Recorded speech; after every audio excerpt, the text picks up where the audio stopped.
ഹരേ രാമ രാമ രാമ ഹരേ ഹരേ. ഹരേ കൃഷ്ണ കൃഷ്ണ കൃഷ്ണ ഹരേ ഹരേ. ഹരേ രാമ രാമ രാമ ഹരേ ഹരേ. ഹരേ കൃഷ്ണ കൃഷ്ണ കൃഷ്ണ ഹരേ ഹരേ. ഹരേ രാമ രാമ രാമ ഹരേ ഹരേ. ഹരേ കൃഷ്ണ കൃഷ്ണ ഹരേ ഹരേ. ജന്മാദ്യസ്യ യതോന്വയാദിതരതശ്ചാർത്ഥേഷ്വഭിജ്ഞസ്വരാൾ തേനേ ബ്രഹ്മ ഹൃദായ ആദികവയേ മുഹ്യന്തി യത്സൂരയഃ. തേജോവാരിമൃതാം യഥാ വിനിമയോ യത്ര ത്രിസർഗോ മൃഷാ. ധാംനാ സ്വേന സദാ നിരസ്തകുഹകം സത്യം പരം ധീമഹി. അകവും പുറവും തിങ്ങും മഹിമാവാർന്ന നിൻപദം പുകഴ്ത്തുന്നു ഞങ്ങളങ്ങേ ഭഗവാനെ. ജയിക്കുക ജയിക്കുക മഹാദേവ ദീനാവന പരായണ. ജയിക്കുക ചിദാനന്ദ ദയാസിന്ധോ ജയിക്കുക. ആഴമേറും നിൻമഹസ്സാമാഴിയിൽ ഞങ്ങളാകവേ.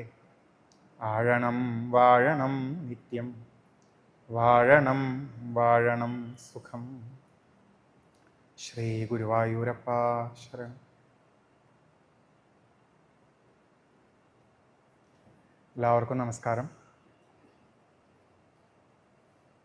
ശ്രീമദ് ഭാഗവത ഗ്രന്ഥത്തിലെ ഒരു ചെറിയ ഭാഗം അടുത്ത കുറച്ച് നേരം കൊണ്ട് നമ്മളൊന്ന് മനസ്സിലാക്കാൻ ശ്രമിക്കുകയാണ്. നിങ്ങളിൽ പലരും അതാദ്യമേ കേട്ടിട്ടുള്ളതാവാം, ചിലർ ചിലപ്പോൾ ആദ്യമായിട്ടാവും ശ്രദ്ധിക്കുന്നുണ്ടാവുക.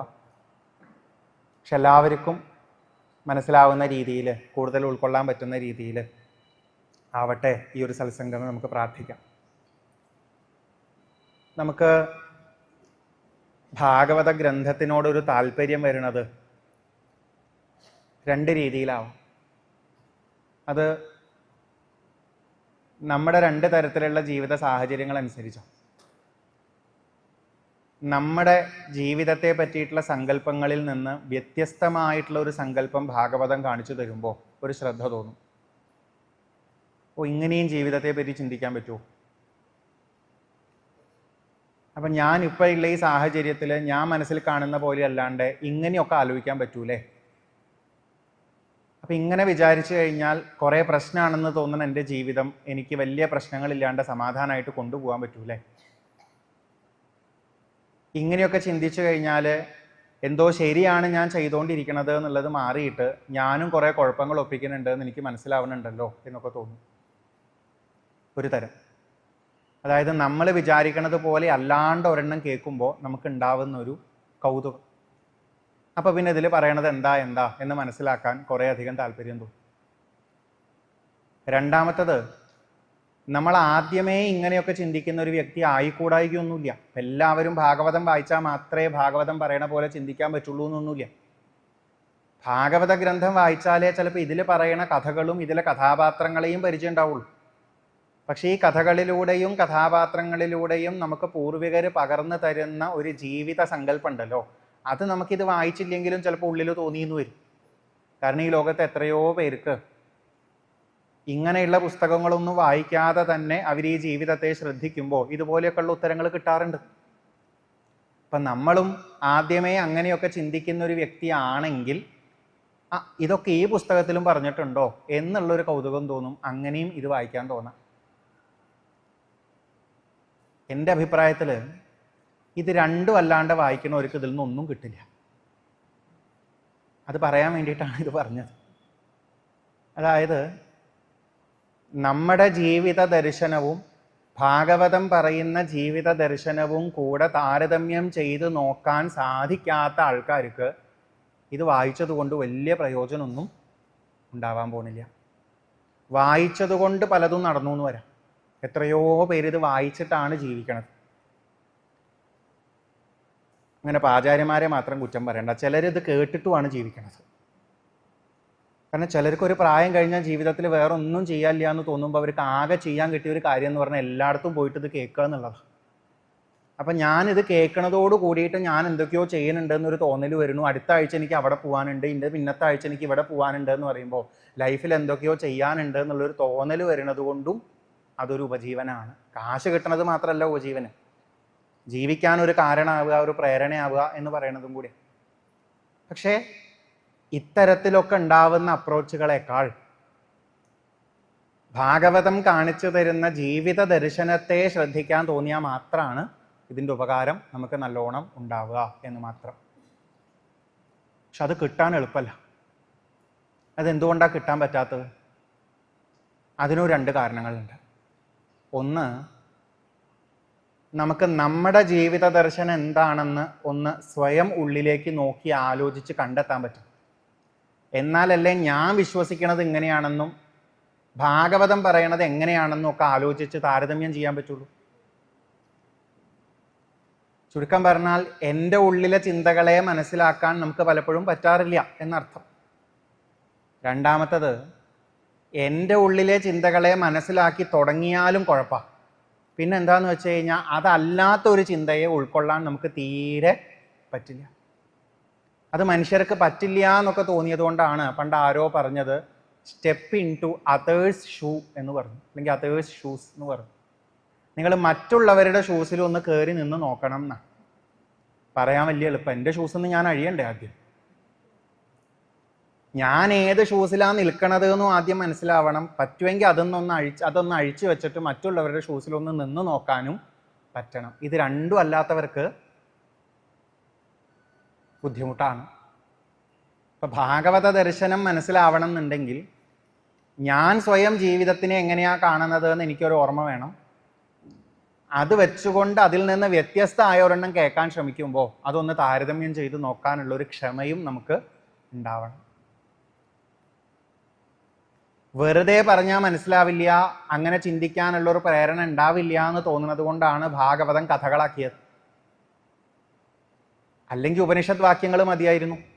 സർവം ഖൽവിദം ബ്രഹ്മ എന്ന് പറഞ്ഞു കഴിഞ്ഞാൽ കേൾക്കണവൻ എന്താലോചിക്കണം? എനിക്കെല്ലാം വേറെ ആയിട്ടാണ് തോന്നുന്നത്, പക്ഷേ ഈ ഉപനിഷത്ത് പറയുന്നു ഇതെല്ലാം ഒരേ ബ്രഹ്മമാണെന്ന്. ഇപ്പം എനിക്ക് മനസ്സിലായി, അതുകൊണ്ട് ഇനി വേർതിരിവൊന്നും ഇല്ലാണ്ട് ഞാൻ ജീവിക്കാമെന്ന് ആരും പെട്ടെന്ന് പറയാറൊന്നുമില്ല. കാരണം അത് പെട്ടെന്ന് അങ്ങോട്ട് ഉൾക്കൊണ്ടിട്ട് ജീവിതത്തിൽ പ്രാവർത്തികമാക്കാനൊന്നും പറ്റില്ല. അപ്പം എന്താ വെച്ചാൽ എല്ലാവരെയും വേറെ വേറെ കണ്ടിട്ട് തോന്നിയ പോലെ പെരുമാറുന്ന ഒരാളുടെ കഥയും അയാൾ ഒരിക്കൽ കണ്ടുമുട്ടുന്ന എല്ലാവരെയും ഒരുപോലെ കണ്ട് പെരുമാറുന്ന ഒരു വ്യക്തിയുടെ കഥയും ഇവർ തമ്മിലുണ്ടായിട്ടുള്ള സംഭാഷണവും ഒക്കെ ചേർത്ത് ഭാഗവതം പറഞ്ഞു തരുമ്പോൾ മെല്ലെ മെല്ലെ നമ്മുടെ ഉള്ളിലും ആ ചിന്തകളൊന്ന് മാറ്റിക്കൊണ്ടുവരാനുള്ള സാധ്യത കൂടുതലാണ്. അതുകൊണ്ടാണ് കഥാരൂപത്തിൽ വന്ന ഭാഗവതാദികൾക്ക് ഇത്ര പ്രയോജനം പറയണത്. എന്നാലും എളുപ്പമല്ലാതെ എത്ര കഥകളിലൂടെ നമുക്ക് ഈ കാര്യം പറഞ്ഞു തരാൻ ശ്രമിച്ചാലും എൻ്റെ ജീവിത കാഴ്ചപ്പാട് എന്താണെന്നൊന്ന് വ്യക്തമായിട്ട് മനസ്സിലാക്കാനും അതിൽ നിന്ന് എന്ത് വ്യത്യാസമാണ് ഈ ഭാഗവതം പറയണത് എന്ന് മനസ്സിലാക്കാനും ഒക്കെ കുറച്ച് നല്ലോണം ശ്രദ്ധയും ക്ഷമയും ഒക്കെ നമുക്ക് ആവശ്യമുണ്ട്. നമ്മൾ പലപ്പോഴും അറിയാറില്ല നമ്മുടെ ജീവിതത്തിലെ ചില അടിസ്ഥാനപരമായിട്ടുള്ള വിശ്വാസങ്ങളെയും കാഴ്ചപ്പാടുകളെയും. ജീവിതം എങ്ങനെ വേണം? ഈ ജീവിതത്തിൽ ഏറ്റവും വലുതെന്താണ്? ഈ ജീവിതത്തിൽ ഞാൻ എന്തിനൊക്കെ പ്രാധാന്യം കൽപ്പിക്കണം, എന്തിനൊക്കെ നിസ്സാരമായിട്ട് തള്ളിക്കളയണം? ഈ ജീവിതത്തിൽ എന്ത് കിട്ടിയാലാണ് എനിക്ക് നല്ല ജീവിതം എന്ന് പറയാറാവുക, നല്ല നിലയിലെത്തി എന്ന് പറയാറാവുക, ഗതി പിടിച്ചു എന്ന് പറയാറാവുക? ഏത് വഴിയിലൂടെ പോയാലാണ് ജീവിതം നശിച്ചു, അധോഗതിയായി, അപകടമായി എന്ന് തോന്നുക? ഇതൊക്കെ നമുക്കൊന്ന് നമ്മുടെ ഉള്ളിലേക്ക് ആലോചിച്ച് കണ്ടെത്താൻ എളുപ്പമൊന്നുമല്ല. അറിയാണ്ട് നമ്മുടെ ഉള്ളിൽ കാലങ്ങളായിട്ട് ഇങ്ങനെ കടന്നു പോയിരിക്കുന്ന കാര്യങ്ങളാണ്. എനിക്ക് ആരോ ആവണം, ആരുടെയോ മുന്നിൽ ആരോ ആവണം, എന്തോ ആവണം, പഠിക്കുന്നതിനെ പറ്റി, ജോലി ചെയ്യുന്നതിനെ പറ്റി, വിവാഹം കഴിക്കുന്നതിനെ പറ്റി, മക്കളുണ്ടാവണതിനെ പറ്റി, മക്കളെ വളർത്തുന്നതിനെ പറ്റി, വയസ്സാങ്കാലം ആയിക്കഴിഞ്ഞാൽ ജീവിക്കുന്നതിനെ പറ്റി, മരിക്കുന്നതിനെ പറ്റിയൊക്കെ നമുക്ക് എത്രയോ സങ്കല്പങ്ങളുണ്ട്. ആ സങ്കല്പങ്ങളിലൂടെയാണ് നമ്മൾ ജീവിക്കണത്. ഞാൻ പലപ്പോഴും പറയാറുണ്ട്, ഭാഗവതം കേൾക്കുമ്പോൾ, ഗീത കേൾക്കുമ്പോൾ ഒരു സാധാരണക്കാരൻ്റെ ഉള്ളിൽ എന്താണെന്നറിയോ? മരിക്കാറാവുമ്പോൾ പേടിയില്ലാതെ പോവാൻ, ജീവിതത്തെ നല്ല പോലെ മനസ്സിലാക്കി അതനുസരിച്ച് പക്വതയോടുകൂടി പോയാൽ പറ്റും, ഒരു പുഞ്ചിരിയോടുകൂടി എന്ന് വേണമെങ്കിലും ജീവിതം അവസാനിപ്പിക്കാൻ സാധിക്കും, ഒരു പരിഭവവും ഇല്ലാണ്ട്, ഒരു തൃപ്തിക്കുറവും ഇല്ലാണ്ട് എന്ന് പറയുന്ന ഭാഗവതത്തിലെ ഭാഗം ആ ആചാര്യൻ 2 മണിക്കൂർ കൊണ്ട് വിസ്തരിച്ചപ്പോൾ ഒരുപോലെ കണ്ണടയ്ക്കാതെ, ഉറക്കം വന്നിട്ടും കണ്ണടയ്ക്കാതെ ഞാൻ ശ്രദ്ധിച്ചിരുന്ന് കേട്ടിട്ടുണ്ട് ഗുരുവായൂരപ്പ. അതുകൊണ്ട് എനിക്ക് ആയുസ് കൂട്ടിത്തരണേ. പറഞ്ഞത് മനസ്സിലായി എന്ന് വിചാരിക്കുന്നു. ഈ ആയുസ് കൂട്ടിത്തരണേ എന്ന് നമ്മൾ പ്രാർത്ഥിക്കുന്നുണ്ടെങ്കിൽ ഓൾറെഡി നമ്മുടെ ഉള്ളിൽ ജീവിതം എങ്ങനെ വേണം, മരണം എങ്ങനെ വേണം എന്നുള്ളൊരു സങ്കല്പമുണ്ട്. അതിനിൽ നിന്ന് വ്യത്യസ്തമായ ഒന്നാണ് ഭാഗവതം പറഞ്ഞത്. അത് ഉൾക്കൊള്ളാൻ പറ്റിയില്ല. ഇത് കേട്ടുകൊണ്ടിരിക്കുന്നതിലൂടെ കിട്ടുന്ന പുണ്യം കാരണം ഞാൻ വിചാരിച്ച സങ്കല്പം നടക്കണേ എന്നാണ് നമ്മൾ പലപ്പോഴും പ്രാർത്ഥിക്കുന്നത്. എന്തൊരു കുഴപ്പമാണെന്നറിയോ? നമുക്ക് ആരോടും പ്രതികാരം തോന്നിയിട്ട് കാര്യമൊന്നുമില്ല. എല്ലാവരുടെയും കർമ്മഫലം അനുസരിച്ച് മാറി മാറി പലതും അനുഭവിക്കേണ്ടി വരും. നമുക്ക് പരലിൽ നിന്ന് ഉപദ്രവം ഉണ്ടാവുമ്പോൾ അവരൊക്കെ ശരിക്കും നിമിത്തങ്ങളാവണേ ഉള്ളൂ. നമ്മുടെ കർമ്മഫലമാണ് നമ്മളിലേക്ക് എത്തുന്നത് എന്ന കഥ ആചാര്യൻ കുറേ നേരം പ്രഭാഷണം ചെയ്തത് കേട്ടിരുന്ന് കഴിഞ്ഞിട്ട് നമ്മൾ പ്രാർത്ഥിക്കുകയാണ് ഭഗവാന്റെ അടുത്ത്, ഇനിയെങ്കിലും എനിക്ക് അവനെ എന്തെങ്കിലുമൊക്കെ ചെയ്യാനുള്ളൊരു ശക്തി കിട്ടണേ. ഇതൊക്കെ പറഞ്ഞത് എന്തിനാന്ന് വെച്ചാൽ നമ്മുടെ കാഴ്ചപ്പാടിനെ നമ്മൾ വിടാതെ പിടിച്ചു വെച്ചുകൊണ്ടിരിക്കണതൊന്ന് മനസ്സിലാക്കി തരാൻ വേണ്ടിയിട്ടാണ്. അത് പറഞ്ഞത് എന്തിനാന്ന് വെച്ചാൽ നമുക്ക് ഈ അനുസ്മരിക്കാനുള്ള ഭാഗത്തിൽ ആദ്യത്തെ ശ്ലോകം തന്നെ ഈ കാഴ്ചപ്പാടുകളെ പിടിച്ചു കുലുക്കണതാ. അതിനെ അങ്ങനെയൊക്കെ ഒന്ന് മനസ്സിലാക്കാൻ ഇങ്ങനെയുള്ള അവസരങ്ങളിലെങ്കിലും ശ്രമിച്ചില്ലെങ്കിൽ പിന്നെ ഇങ്ങനെയുള്ള സത്സംഗങ്ങൾ പഠിക്കാനായിട്ടാണ് എന്ന് പറഞ്ഞ് വെക്കുന്നത് അർത്ഥമില്ലാണ്ടി ആയിപ്പോവും. അതുകൊണ്ട് ഇപ്പം കഥയുടെ ഒരു ബാക്ക്ഗ്രൗണ്ടൊക്കെ നിങ്ങൾക്ക് കിട്ടിയതിൽ എഴുതിയിട്ടുണ്ട്. പ്രാചീന ബരിഹിസിൻ്റെ മക്കളായ പ്രചേതസ്സുകൾ 10 പേര് ഈശ്വരനെ സേവിച്ച് അടുത്ത തലമുറ ഉണ്ടാക്കി മുന്നോട്ട് പോകുന്ന രീതിയിലേക്ക് കടക്കാൻ അച്ഛൻ നിർദ്ദേശിച്ചപ്പോൾ മുന്നോട്ട് പോയി. വഴിയിൽ വെച്ച് മഹാദേവനെ കണ്ടു. മഹാദേവൻ ആദ്യം അവർക്ക് ജീവിതത്തിൻ്റെ വേറൊരു തലത്തെ പറ്റി പറഞ്ഞു കൊടുത്തു. ഈശ്വരനെ സേവിച്ച് എല്ലാം ഉണ്ടാക്കിയെടുത്ത് ഇങ്ങനെ ജീവിച്ചോളാൻ അച്ഛൻ പറഞ്ഞത് വെച്ചാൽ ഉണ്ടായതൊക്കെ ഒരു ദിവസം പോവും എന്നാണ് മഹാദേവൻ പറഞ്ഞു കൊടുത്തത്. അപ്പോൾ അവർക്ക് കൺഫ്യൂഷനായി ഇപ്പം എന്താ ചെയ്യേണ്ടതെന്നുള്ളത്. അവസാനം അവർ മഹാദേവൻ പറഞ്ഞു കൊടുത്തത് വെച്ചിട്ടാണ് ഭഗവാനെ ഭജിച്ചത്. ഭഗവാൻ പ്രത്യക്ഷപ്പെട്ടപ്പോൾ ഇവർ കൺഫ്യൂസ്ഡാ. അച്ഛൻ പറഞ്ഞ പോലെ ജീവിതത്തിൻ്റെ ഓരോ വഴികളിലേക്ക് കടക്കണോ, അത് കടക്കുമ്പോൾ മുഴുവൻ ആ എപ്പിസോഡൊക്കെ ഒരു ദിവസം പോണതാണെന്ന് മഹാദേവൻ പറഞ്ഞതും ഓർമ്മയിലും വരുന്നുണ്ട്. ഇപ്പം എന്താ ചെയ്യേണ്ടത് സംശയം. കൺഫ്യൂഷൻ തീർത്തു കൊടുത്തത് ഭഗവാനാണ്. അച്ഛൻ പറഞ്ഞ പോലെ പൊക്കോളൂ, എന്നാൽ എല്ലാം എക്സ്പയറി ആയിട്ടുള്ളതാണെന്ന് ഓർമ്മയുണ്ടായിക്കോട്ടെ എന്ന് പറഞ്ഞ് അനുഗ്രഹിച്ചു. അപ്പോൾ സ്വഭായില് അങ്ങനെയാണ് അവർക്കൊരു ജീവിതം ഭഗവാൻ വഴി തെളിച്ചു കൊടുക്കുന്നത്. അടുത്ത തലമുറയെ വളർത്താൻ പാകത്തിന് ദക്ഷൻ എന്നൊരു മകൻ ഉണ്ടാവുകയും ചെയ്യുന്നു. എന്നാൽ നിങ്ങൾ ഈ ജീവിതത്തിൽ പെട്ടുപോവാതെ ഒരു ഘട്ടം എത്തുമ്പോൾ എന്നെ തന്നെ ഓർത്ത് ഈ ആധ്യാത്മികതയുടെ വഴിയിലേക്ക്, ജീവിതത്തിൻ്റെ നശ്വരതയെ അറിയുന്ന വഴിയിലേക്ക്, മഹാദേവൻ പറഞ്ഞു തന്ന കാര്യങ്ങൾ ബോധ്യപ്പെടുന്ന വഴിയിലേക്ക് തിരിച്ചെത്തും എന്നുകൂടെ ഭഗവാൻ പറഞ്ഞു കൊടുത്തിരുന്നു. ഇപ്പൊ ഭാഗവതം എപ്പോഴും കാണിച്ചു തരുന്ന ഒരു കൺഫ്യൂഷനാണ്. കുറേ കാര്യങ്ങളിൽ ഇടപെട്ട് ജീവിക്കുമ്പോൾ ഇതൊക്കെ ഒരു ദിവസം പോണതാണെന്ന് തിരിച്ചറിഞ്ഞ് അതിലൊന്നും നിർബന്ധ ബുദ്ധി ഇല്ലാത്തൊരു വിരക്തനാവുക എന്ന് പറയുന്നത് അത്ര എളുപ്പമുള്ള കാര്യമല്ല. വിരക്തനായ ആൾക്ക് എല്ലാം ചെയ്യാനും ബുദ്ധിമുട്ടാണ്. എല്ലാം ചെയ്തുകൊണ്ടിരിക്കുന്ന ആൾക്ക് അതൊക്കെ ഇത്രയേ ഉള്ളൂ എന്ന് തിരിച്ചറിഞ്ഞ് വിരക്തനായിക്കൊണ്ടിരിക്കാനും ബുദ്ധിമുട്ടാണ്. ഭാഗവതം കുറേ സ്ഥലത്ത് അത് കാണിച്ചു തരും. പ്രചേതസ്സുകൾക്ക് ആ ബുദ്ധിമുട്ടുണ്ടാവില്ല എന്നാണ് ഭഗവാൻ ആദ്യമേ പറഞ്ഞു കൊടുത്തിരുന്നത്. എന്നാലും സാധാരണക്കാരെ പോലെ നമുക്ക് കാണിച്ചു തരികയാണ് പ്രചേതസ്സുകളെ. അവരും കുറേ കാലം അങ്ങനെ ജീവിച്ചപ്പോൾ അവർ നേരത്തെ കേട്ടിരുന്നൊക്കെ അവരുടെ കയ്യിൽ നിന്ന് പോയതുപോലെ. പക്ഷെ എന്നാലും ഏതോ ഒരു ഘട്ടത്തിൽ അവർക്ക് ഓർമ്മ വന്നു ഇങ്ങനെയൊന്നും അല്ല വേണ്ടത് എന്നുള്ളത്. അവർ വേഗം ദക്ഷൻ എന്ന മകന് കാര്യങ്ങളൊക്കെ ഏൽപ്പിച്ചു കൊടുത്തു. ആശു അധോക്ഷജം ഭാഷിതം സ്മരന്തഹ, ഭഗവാൻ അന്ന് പറഞ്ഞത് ഓർമ്മ വന്നപ്പോൾ അവർ വേഗം ഈശ്വര ഭജനത്തിനായുള്ള ഒരു മുന്നൊരുക്കമൊക്കെ ചെയ്തു. അങ്ങനെ അത് ചെയ്തു പോകുന്ന സമയത്താണ് അവർ നാരദ മഹർഷിയെ കാണുന്നത്. നാരദ മഹർഷിയുടെ അടുത്ത് അവർ പറയുന്നു, പണ്ട് മഹാദേവനും പിന്നെ രുദ്രഗീതത്താൽ സ്തുതിക്കപ്പെട്ടപ്പോൾ പ്രസാദിച്ച് ഞങ്ങളുടെ മുന്നിൽ വന്ന ഭഗവാനും ഞങ്ങൾക്ക് പറഞ്ഞു തന്ന കാര്യം പ്രായശക്ഷപിതം പ്രഭോ, ഏകദേശമൊക്കെ മറന്നുപോയിരിക്കുന്നു. തന്ന പ്രദ്യോതയ അധ്യാത്മജ്ഞാനം തത്വാർത്ഥ ദർശനം. ആ മറന്നുപോയതിനെ അങ്ങൊന്ന് ഞങ്ങളിൽ ദ്യോതിപ്പിച്ചു തരണം, വേണ്ടതുപോലെ ഒന്ന് തെളിയിപ്പിച്ചു തരണം എന്ന് പ്രചേതസ്സുകൾ നാരദൻ്റെ അടുത്ത് പ്രാർത്ഥിച്ചു. എന്ത് പ്രചോദിപ്പിക്കണം എന്നാ? എന്ത് ദ്യോതിപ്പിക്കണം എന്നാ? ഈ ജീവിതത്തിൽ സകലതും നശ്വരമാണെന്ന് പറഞ്ഞു തന്നിരുന്ന കാര്യങ്ങൾ അവിടെ ഇവിടെ എന്തൊക്കെയോ ശകലം പോലെയാണ് ഓർമ്മയിൽ ഇങ്ങനെ നിൽക്കുന്നത്. അതൊന്ന് വ്യക്തമാക്കി തരണം. അനശ്വരമായ ഒരു ഈശ്വരഭാവം മാത്രമേ ഉള്ളൂ എന്നുള്ളതിലേക്ക് ശ്രദ്ധ കൊണ്ടുവരാൻ ഒന്ന് സഹായിക്കണം എന്ന് പറഞ്ഞു.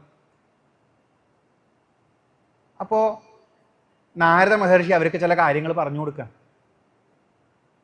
ആ പറഞ്ഞു കൊടുക്കുന്നതിൻ്റെ തുടക്കത്തിൽ പറയണത്, ഇങ്ങനെ അല്ലാണ്ട് എങ്ങനെയാ ജീവിക്കാൻ പറ്റുകയെന്നും, അവസാനിക്കുമ്പോൾ പറയണത് ഇതൊക്കെ എങ്ങനെ മറന്നുകൊണ്ട് ജീവിക്കാൻ പറ്റും എന്ന് മാത്രമാണ്. പ്രചേതസ്സുകൾ പറഞ്ഞത് എന്താ? മറന്നുപോയി, അതൊന്ന് ഓർമ്മിപ്പിച്ച് തരണം എന്നാണ്. നാരദ മഹർഷി പറഞ്ഞ് അവസാനിപ്പിക്കുന്നത് ഇതൊക്കെ മറക്കാൻ പറ്റുമെന്ന് നിങ്ങൾക്ക് തോന്നുന്നുണ്ടോ എന്നും കൂടെ പറഞ്ഞിട്ടാണ്. എന്താ നാരദ മഹർഷി പറയണേ നോക്കാം. ആദ്യത്തെ ശ്ലോകം എടുത്തു കഴിഞ്ഞാൽ നമ്മൾ നേരത്തെ പറഞ്ഞ കാര്യം തീരുമാനമാവും. തജ്ജന്മ താനി കർമാണി തദായു തന്മനോവച നൃണാം യേനേഹ വിശ്വാത്മാ സേവ്യതേ ഹരിരീശ്വര. യേന വിശ്വാത്മാ ഹരിഹി ഈശ്വര സേവ്യത്തെ തത് ജന്മ. യേന വിശ്വാത്മാ ഹരിഹി ഈശ്വര സേവ്യത്തെ താനി കർമാണി. അല്ലെങ്കിൽ ഇതുപോലെ ഓരോന്നിനോടും കണക്ട് ചെയ്താ പറഞ്ഞു തരണത്. ജന്മം, കർമ്മം, ആയുസ്, മനസ്സ്, വാക്കുകൾ, ഈ 5 സാധനങ്ങളും ഫലവത്താവണം എന്നുണ്ടെങ്കിൽ, നേരെയായി എന്ന് തോന്നണമെന്നുണ്ടെങ്കിൽ ഇതിലൂടെയെല്ലാം വിശ്വാത്മാവായ ഹരിയായ ഈശ്വരനായ ഭഗവാൻ സേവിക്കപ്പെടണം എന്നാണ്. ഒരു ജന്മം ശരിക്കും നല്ല ജന്മമായി എന്ന് പറയാൻ പറ്റണത് ഹരിസേവ ഉണ്ടാവുമ്പോഴാണ്. ഒരു കർമ്മം നല്ല കർമ്മമായി എന്ന് പറയാൻ പറ്റണത് അത് ഹരിസേവാ കർമ്മമാവുമ്പോഴാണ്. ഒരു ആയുസ് സഫലമായി എന്ന് പറയാൻ പറ്റണത് ആ ആയുസ് ഹരിസേവയ്ക്ക് വേണ്ടിയിട്ടാവുമ്പോഴാണ്. മനസ്സിന്റെ പ്രവൃത്തി ചെയ്യണു എന്ന് പറയാൻ പറ്റണത് ആ മനസ്സുകൊണ്ട് ഹരിസേവയിലേക്ക് കടക്കാനുള്ള വഴികൾ സങ്കല്പിക്കാൻ പറ്റുമ്പോൾ ആണ്. ഒരു വാക്ക് നല്ല വാക്കാവണത് ആ വാക്ക് ഹരിയെ പറ്റി പറയുമ്പോഴാണ്. നമ്മുടെയൊക്കെ ജന്മം അങ്ങനെയാണോ? നമ്മുടെയൊക്കെ വാക്ക് അങ്ങനെയാണോ? നമ്മുടെയൊക്കെ കർമ്മം അങ്ങനെയാണോ?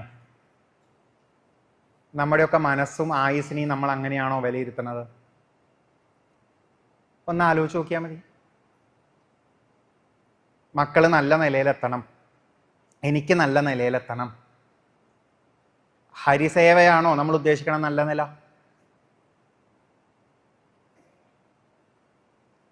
പഠിച്ച് നല്ല ജോലി ചെയ്യണവനാവണം. ഹരിസേവയാണോ നമ്മൾ ഉദ്ദേശിക്കുന്ന ജോലി? അതിനിപ്പോൾ ഇതൊക്കെ പഠിക്കേണ്ട ആവശ്യമുണ്ടായിരുന്നു. നല്ല പ്രസംഗം, ഹരിസേവയെ പറ്റി പ്രസംഗിച്ചത് മാത്രമാണോ? അല്ലല്ലോ. അപ്പം ഇതെവിടെയോ അങ്ങോട്ടും ഇങ്ങോട്ടും ക്ലിക്കാവാണ്ട് കിടക്കുന്നുണ്ട്. അപ്പം നമ്മൾ ഈ ഒരു ശ്ലോകമൊക്കെ കേട്ടിങ്ങനെ പോകുമ്പോൾ ഒരു തരത്തിൽ ഇതൊരു ബന്ധമില്ലാത്തതൊക്കെ ആയിട്ട് കണ്ടിട്ട് പോവാന്ന് പറഞ്ഞാൽ വിഷമം തോന്നാം. ഇപ്പം എങ്ങനെയാ നമുക്കിതൊക്കെ ഒന്ന് കണക്ട് ചെയ്യാൻ പറ്റുക? ഹരി, ഈശ്വരൻ, വിശ്വാത്മാ എന്നൊക്കെയാണ് ഭഗവാന് വിശേഷണം കൊടുത്തിരിക്കുന്നത്. ഹരിസേവ എന്ന് പറഞ്ഞു കഴിഞ്ഞാൽ ഏതെങ്കിലും ഒരു വിഗ്രഹത്തിലുള്ള ഹരിയെ സേവിച്ചോളണം നിർബന്ധമൊന്നുമില്ല. ഇനിയിപ്പോൾ ഭാഗവതം എന്ന ഗ്രന്ഥത്തിൽ പറഞ്ഞ ഹരിയെ തന്നെ സേവിക്കാൻ പാടുള്ളൂ എന്നും നിർബന്ധമൊന്നുമില്ല. ഉപാധികളിലുള്ള ഒരു ഹരിയെ തന്നെ സേവിക്കണം എന്നൊരു നിർബന്ധവും ഇല്ല. ഇനി അങ്ങനെ സേവിച്ചാൽ കുഴപ്പമുണ്ട്. എന്താ കുഴപ്പമെന്ന് ചോദിച്ചു കഴിഞ്ഞാൽ, ജീവിതത്തിൽ ചില കാര്യം മാത്രമാണ് ഹരിസേവ എന്നും ബാക്കി ഒന്നും ഹരിസേവ അല്ല എന്നൊരു തോന്നൽ നമ്മുടെ ഉള്ളിൽ വരും. വിശ്വാത്മാ എന്നൊരു വാക്ക് ഉപയോഗിച്ചിരിക്കുന്നത് അതിനാണ്. ഈശ്വരഹ എന്നും കൂടി ഉണ്ട്.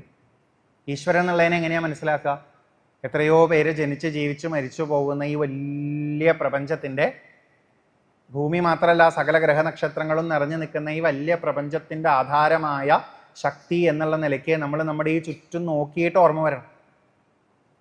നമ്മൾ നമ്മളെ തന്നെ നോക്കിയാലും ഇത്ര മനോഹരമായിട്ടുള്ളൊരു മനുഷ്യ ശരീരമൊക്കെ ഉണ്ടാവാൻ കാരണമായ, അത് നിലനിന്ന് പോകുന്നതിനും അത് അവസാനം ലയിച്ചു പോകുന്നതിന് പോലും കാരണമായ ആ ഒരു ചൈതന്യത്തെ, ആ ശക്തിയെ ഒന്ന് ഓർമ്മ വരണം.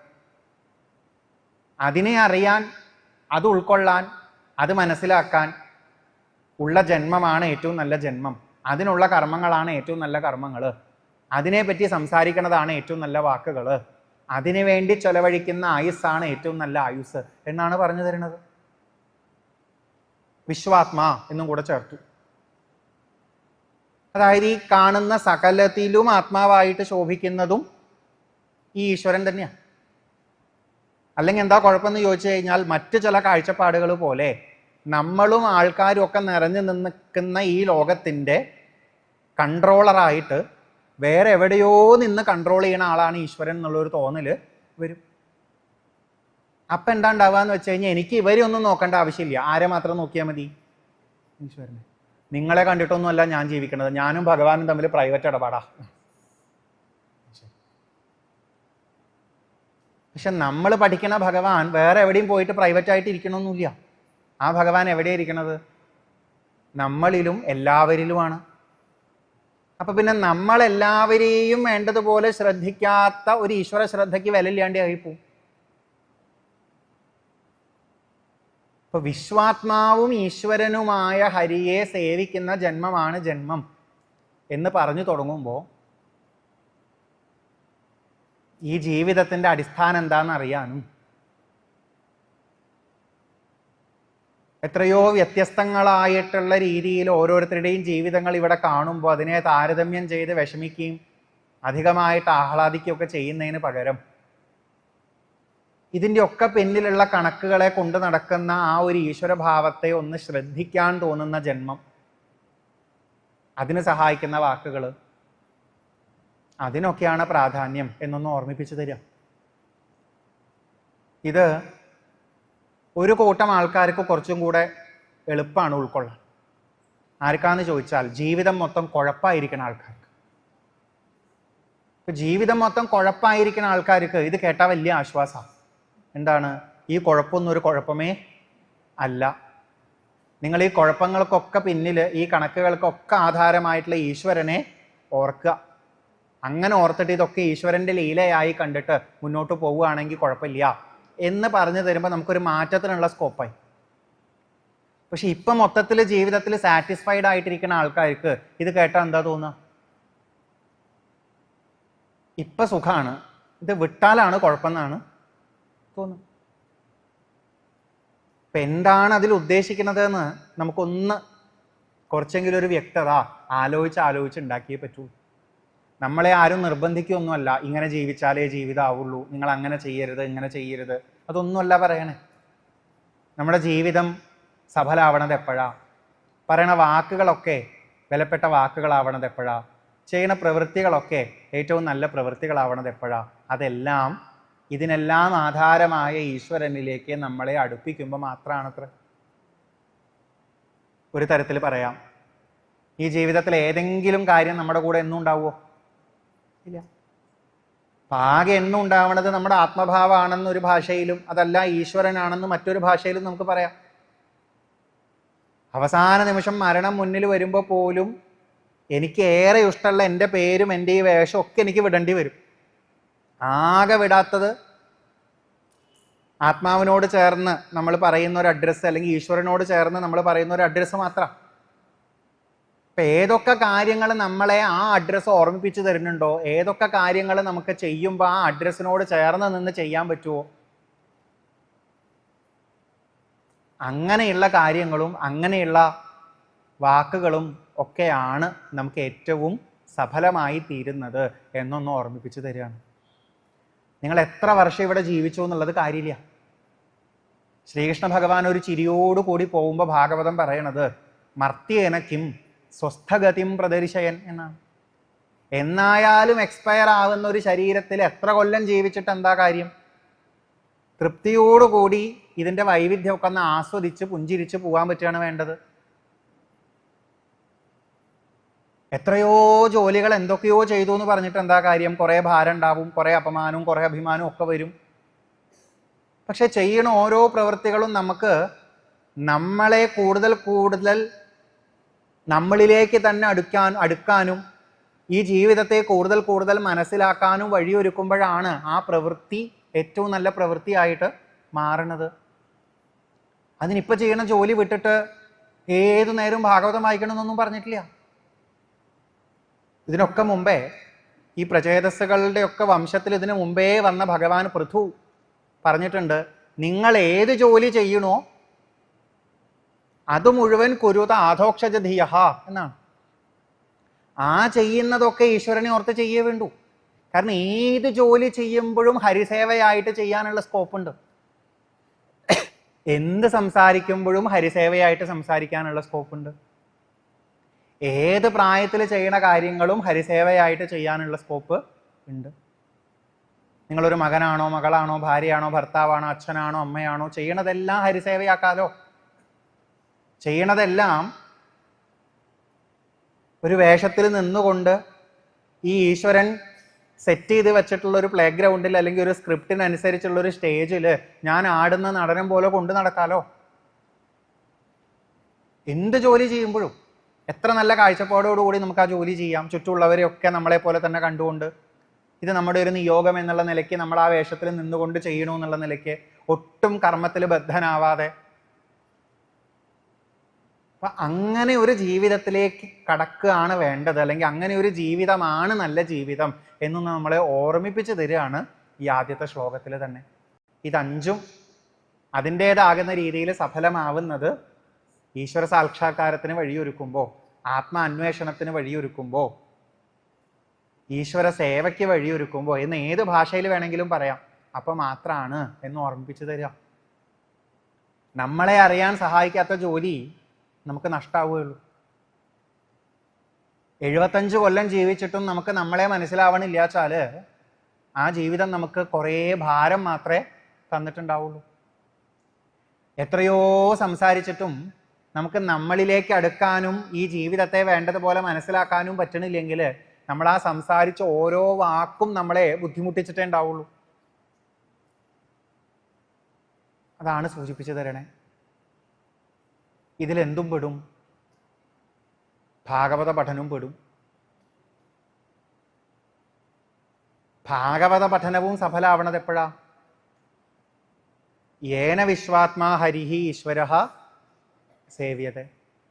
ഇല്ലെങ്കിലോ ഏകാദശ സ്കന്ധത്തിലെങ്ങാണ്ട് പറയും, കറവയില്ലാത്ത പശുവിനെ കൊണ്ടു നടക്കണ പോലെയാണ്. ഞാനത്രേ പറയുള്ളൂ, പൂന്താനം പറഞ്ഞ പോലെ പറയില്ല. കുങ്കുമം ചുമക്കുന്ന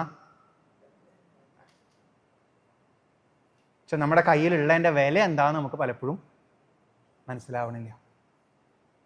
വായിക്കണില്ലേ? വായിക്കുന്നുണ്ട്. പഠിക്കണില്ലേ? പഠിക്കുന്നുണ്ട്. മറ്റുള്ളവരുടെ മുന്നിൽ പോയിട്ട് പ്രസംഗിക്കണില്ലേ? അതുമുണ്ട്. ഫാൻസിനെ കിട്ടണില്ലേ? അതുമുണ്ട്. പുരസ്കാരം കിട്ടണില്ലേ? അതുമുണ്ട്. 4 ആളുടെ മുന്നിൽ അറിയണില്ലേ ഭാഗവതം വായിക്കുന്ന ആളാണെന്ന്? അതുമുണ്ട്. പക്ഷെ ഇപ്പോഴും എന്തില്ല? ആത്മാന്വേഷണത്തിനും വഴിയൊരുങ്ങണില്ല, അല്ലെങ്കിൽ ഹരിസേവയ്ക്കും വഴിയൊരുങ്ങണില്ല. എന്നാലും പണ്ടുള്ളവർ പറഞ്ഞൊരൊറ്റ വാക്കുമ്പോഴാണ് നിങ്ങൾ നിൽക്കണത്, കയ്യിലുണ്ടല്ലോ നാളെങ്കിലും തോന്നിയാലോ. അപ്പൊ കയ്യിലേ ഇല്ലാത്തവരെക്കാൾ ഭേദമല്ലേ കയ്യിലെടുത്തിട്ടെങ്കിലും നടക്കുന്ന ആൾക്കാർ. അപ്പൊ ഇപ്പൊ അവർക്ക് ഇന്ന് തോന്നിയില്ലെങ്കിലും നാളെങ്കിലും തോന്നുമല്ലോ എന്ന്. ഇതിൻ്റെ വില മനസ്സിലാവായികയെ പറ്റി മാത്രാട്ടോ പറയണേ. അല്ലാണ്ട് നമ്മളാരും അതിനെ എന്താ പറയുക തെറ്റായിട്ടാണ് എടുക്കണത് എന്നല്ല സൂചിപ്പിക്കണത്. ഇതിനേക്കാൾ എത്രയോ മൂല്യം ഇതിനുണ്ട് എന്നുള്ളത് നമ്മൾ പലപ്പോഴും മനസ്സിലാക്കണില്ല എന്നുള്ളത് മാത്രം. അപ്പം നമ്മുടെ ജീവിതത്തെ ആത്മാന്വേഷണത്തിന് വഴിയൊരുക്കുന്ന രീതിയിൽ, ഈ ജീവിതത്തിൻ്റെ സാരം എന്താണെന്ന് അറിയുന്ന രീതിയിൽ ഒക്കെ ഒന്ന് കണക്ട് ചെയ്ത് ആലോചിക്കാൻ പറഞ്ഞു തരികയാണ് ഈ ശ്ലോകം. ഒരൊറ്റ കാര്യം പറഞ്ഞിട്ട് അടുത്ത ശ്ലോകത്തിലേക്ക് കിടക്കാം. കുറേ അമ്മമാരിയ്ക്കുന്നുണ്ട് ഇവിടെ, അച്ഛന്മാരും ഇരിക്കുന്നുണ്ട്. ഒരൊറ്റ ചോദ്യമുള്ളൂ. മക്കൾ ഒരു കോഴ്സ് പഠിച്ചു കഴിയുമ്പോൾ നിങ്ങൾ അവരിൽ നിന്ന് കേൾക്കാൻ ആഗ്രഹിക്കുന്നതും നിങ്ങൾ അവരോട് ചോദിക്കാൻ ആഗ്രഹിക്കുന്നതും എന്താ? അല്ലെങ്കിൽ മക്കൾ ഒരു കോഴ്സ് പഠിക്കാൻ തിരഞ്ഞെടുക്കുമ്പോൾ നിങ്ങൾ അവരോട് ചോദിക്കാൻ ആഗ്രഹിക്കുന്നത് എന്താ? ഇത് പഠിച്ചു കഴിഞ്ഞാൽ ജോലി കിട്ടുമോ എന്നാണ് അല്ലേ? അവർ നന്നായി പഠിക്കണം എന്നാണോ നിങ്ങളുടെ ഉദ്ദേശം, അതോ ജോലി കിട്ടണം എന്നാണോ ഉദ്ദേശം? നന്നായി പഠിച്ചാലേ, അത്രയല്ലേ ഉള്ളൂ. നന്നായി പഠിച്ചില്ലെങ്കിലും ജോലി കിട്ടുക വെച്ചാൽ നന്നായി പഠിച്ചോളണം നിർബന്ധമൊന്നുമില്ലല്ലോ. ഇല്ല, അത്രയേ ഉള്ളൂ.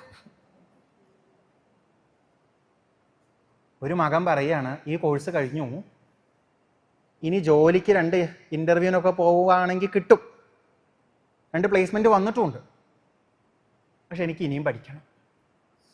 അപ്പം എന്താ ചെയ്യുക? ഒന്നാമത്തെ കോഴ്സ് കഴിഞ്ഞ് 2ാമത്തെ കോഴ്സിൻ്റെ ഗ്യാപ്പിലാണിത് പറയണത് വെച്ചാൽ അവൻ ഇനിയും പഠിക്കാനാണ് ആഗ്രഹം, പഠിച്ചോട്ടെ.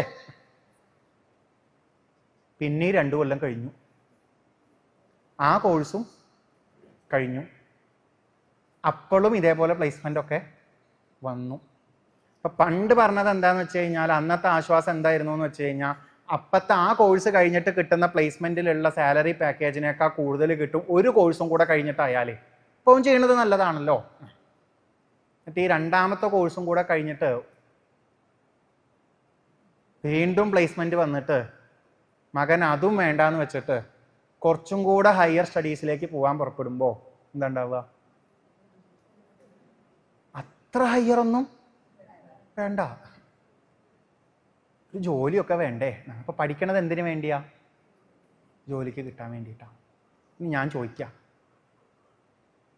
ഇന്ന് നമ്മളൊക്കെ പഠിച്ചു വന്നത്, അല്ലെങ്കിൽ കുട്ടികളൊക്കെ പഠിച്ചുകൊണ്ടിരിക്കുന്നത് ആയിട്ടുള്ള പുസ്തകങ്ങൾ, അതിൽ എഴുതപ്പെട്ട കാര്യങ്ങൾ പലതും പണ്ട് ആരൊക്കെയോ കണ്ടെത്തിയതാണ്. അവരൊന്നും ഇത് കണ്ടെത്തിയില്ലായിരുന്നു വെച്ചാൽ ഇതൊന്നും പഠിക്കാനില്ല. നീ ഇങ്ങനെ ഓരോ സാധനം കണ്ടെത്തുന്നതിന് പകരം വേറെ വല്ലതും ചെയ്ത് നടന്നുകൂടെയെന്ന് പണ്ടത്തെ ചില അമ്മമാർ മക്കളോട് ചോദിച്ചിട്ട് ആ മക്കൾ അതേപോലെ കേട്ടുപോയിരുന്നു വെച്ചാൽ ജാതി മൈക്കടക്കം ഇവിടെ ഉണ്ടാവുമോ സംശയം? മൊബൈലടക്കം. കാരണം ആർക്കൊക്കെയോ അവരുടെ ബുദ്ധി ഉപയോഗിക്കാൻ വഴി കിട്ടിയോണ്ടല്ലേ ഇതൊക്കെ ഉണ്ടായത്. എന്നാൽ നമ്മുടെ ഇടയിൽ ഇന്ന് ആരെങ്കിലുമൊക്കെ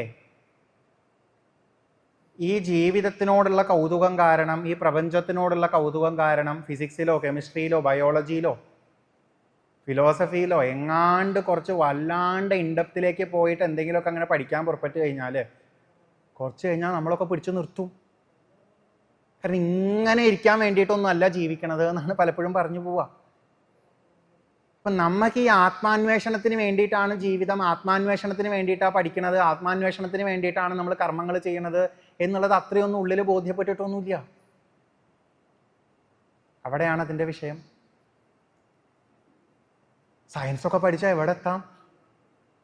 ആൾക്കാരിങ്ങനെ സയൻറ്റിഫിക് ടെമ്പറിനെ പറ്റിയിട്ടൊക്കെ പറയും. മര്യാദയ്ക്കുള്ള സയൻറ്റിഫിക് ടെമ്പർ മനസ്സിലാവാഞ്ഞിട്ടാ. അത് ശരിക്കും ഉൾക്കൊണ്ടാണ്ടല്ലോ, കണ്ടാൽ തന്നെ ആറ്റമായിട്ടേ തോന്നുള്ളൂ ചിലപ്പോൾ. അപ്പം എന്താ ഉണ്ടാവുക? നമ്മൾ ഈ കാണുന്ന ലോകത്തിനെ കാണുന്ന രീതിയെ ചിലപ്പോൾ മാറിപ്പോവും. നമുക്ക് അത്രയൊന്നും വയ്യ. നമ്മൾ നമ്മുടെ ഇമോഷണൽ ലൈഫിലാണ് നിൽക്കുന്നത്. അതിന് സഹായമാവുന്ന രീതിയിൽ ബാക്കിയൊക്കെ കൊണ്ട് നടന്നോളൂ എന്ന് മാത്രമാണ് നമ്മളെപ്പോഴും പറഞ്ഞുകൊണ്ടിരിക്കണേ. പേടിയാ. എന്തുകൊണ്ടാണ് പേടിയാവണേ? ഒരൊറ്റ കാര്യം പറഞ്ഞു വിട്ടാം. എന്തുകൊണ്ടാണ് മാറി ചിന്തിക്കാൻ പേടിയാവണത്? ഒറ്റയ്ക്കാവുമോ പേടിച്ചിട്ടാ. കാരണം അപ്പുറത്തും ഇപ്പുറത്തും നോക്കുമ്പോൾ അവരൊന്നും ഇങ്ങനെയല്ല.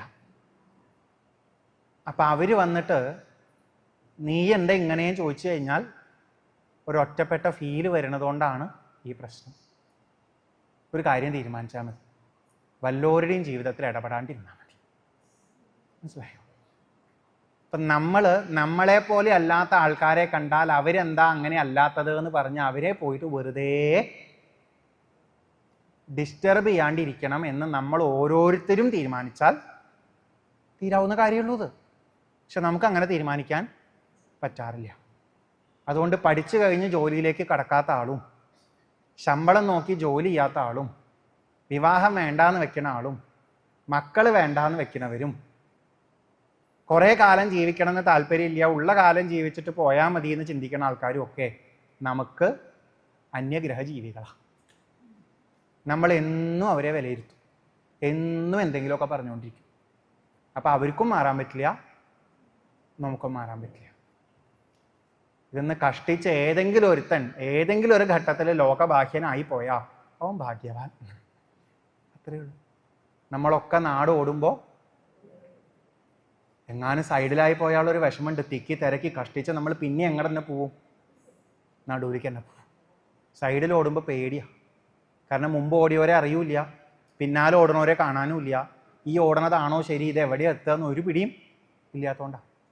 എന്നാൽ നാട് ഓടുമ്പോൾ കൂടെ ഓടിയാൽ കുഴപ്പമില്ല, അവരൊക്കെ കുഴി വീണ് ഞാൻ വീണാലും കുഴപ്പമില്ല, എല്ലാവരും ഉണ്ടല്ലോ, ഒറ്റയ്ക്കല്ലല്ലോ എന്നുള്ള തോന്നലാണ്. ആ തോന്നലുള്ള നമ്മുടെ അടുത്ത് തജ്ജന്മ താനി കർമാണി തദായു തന്മന തദ്വച നൃണാം ഏനേഹ വിശ്വാത്മാ സേവ്യതേ ഹരിരി ഈശ്വര എന്ന് പറഞ്ഞാൽ നമ്മൾ എന്ത് ചെയ്യും?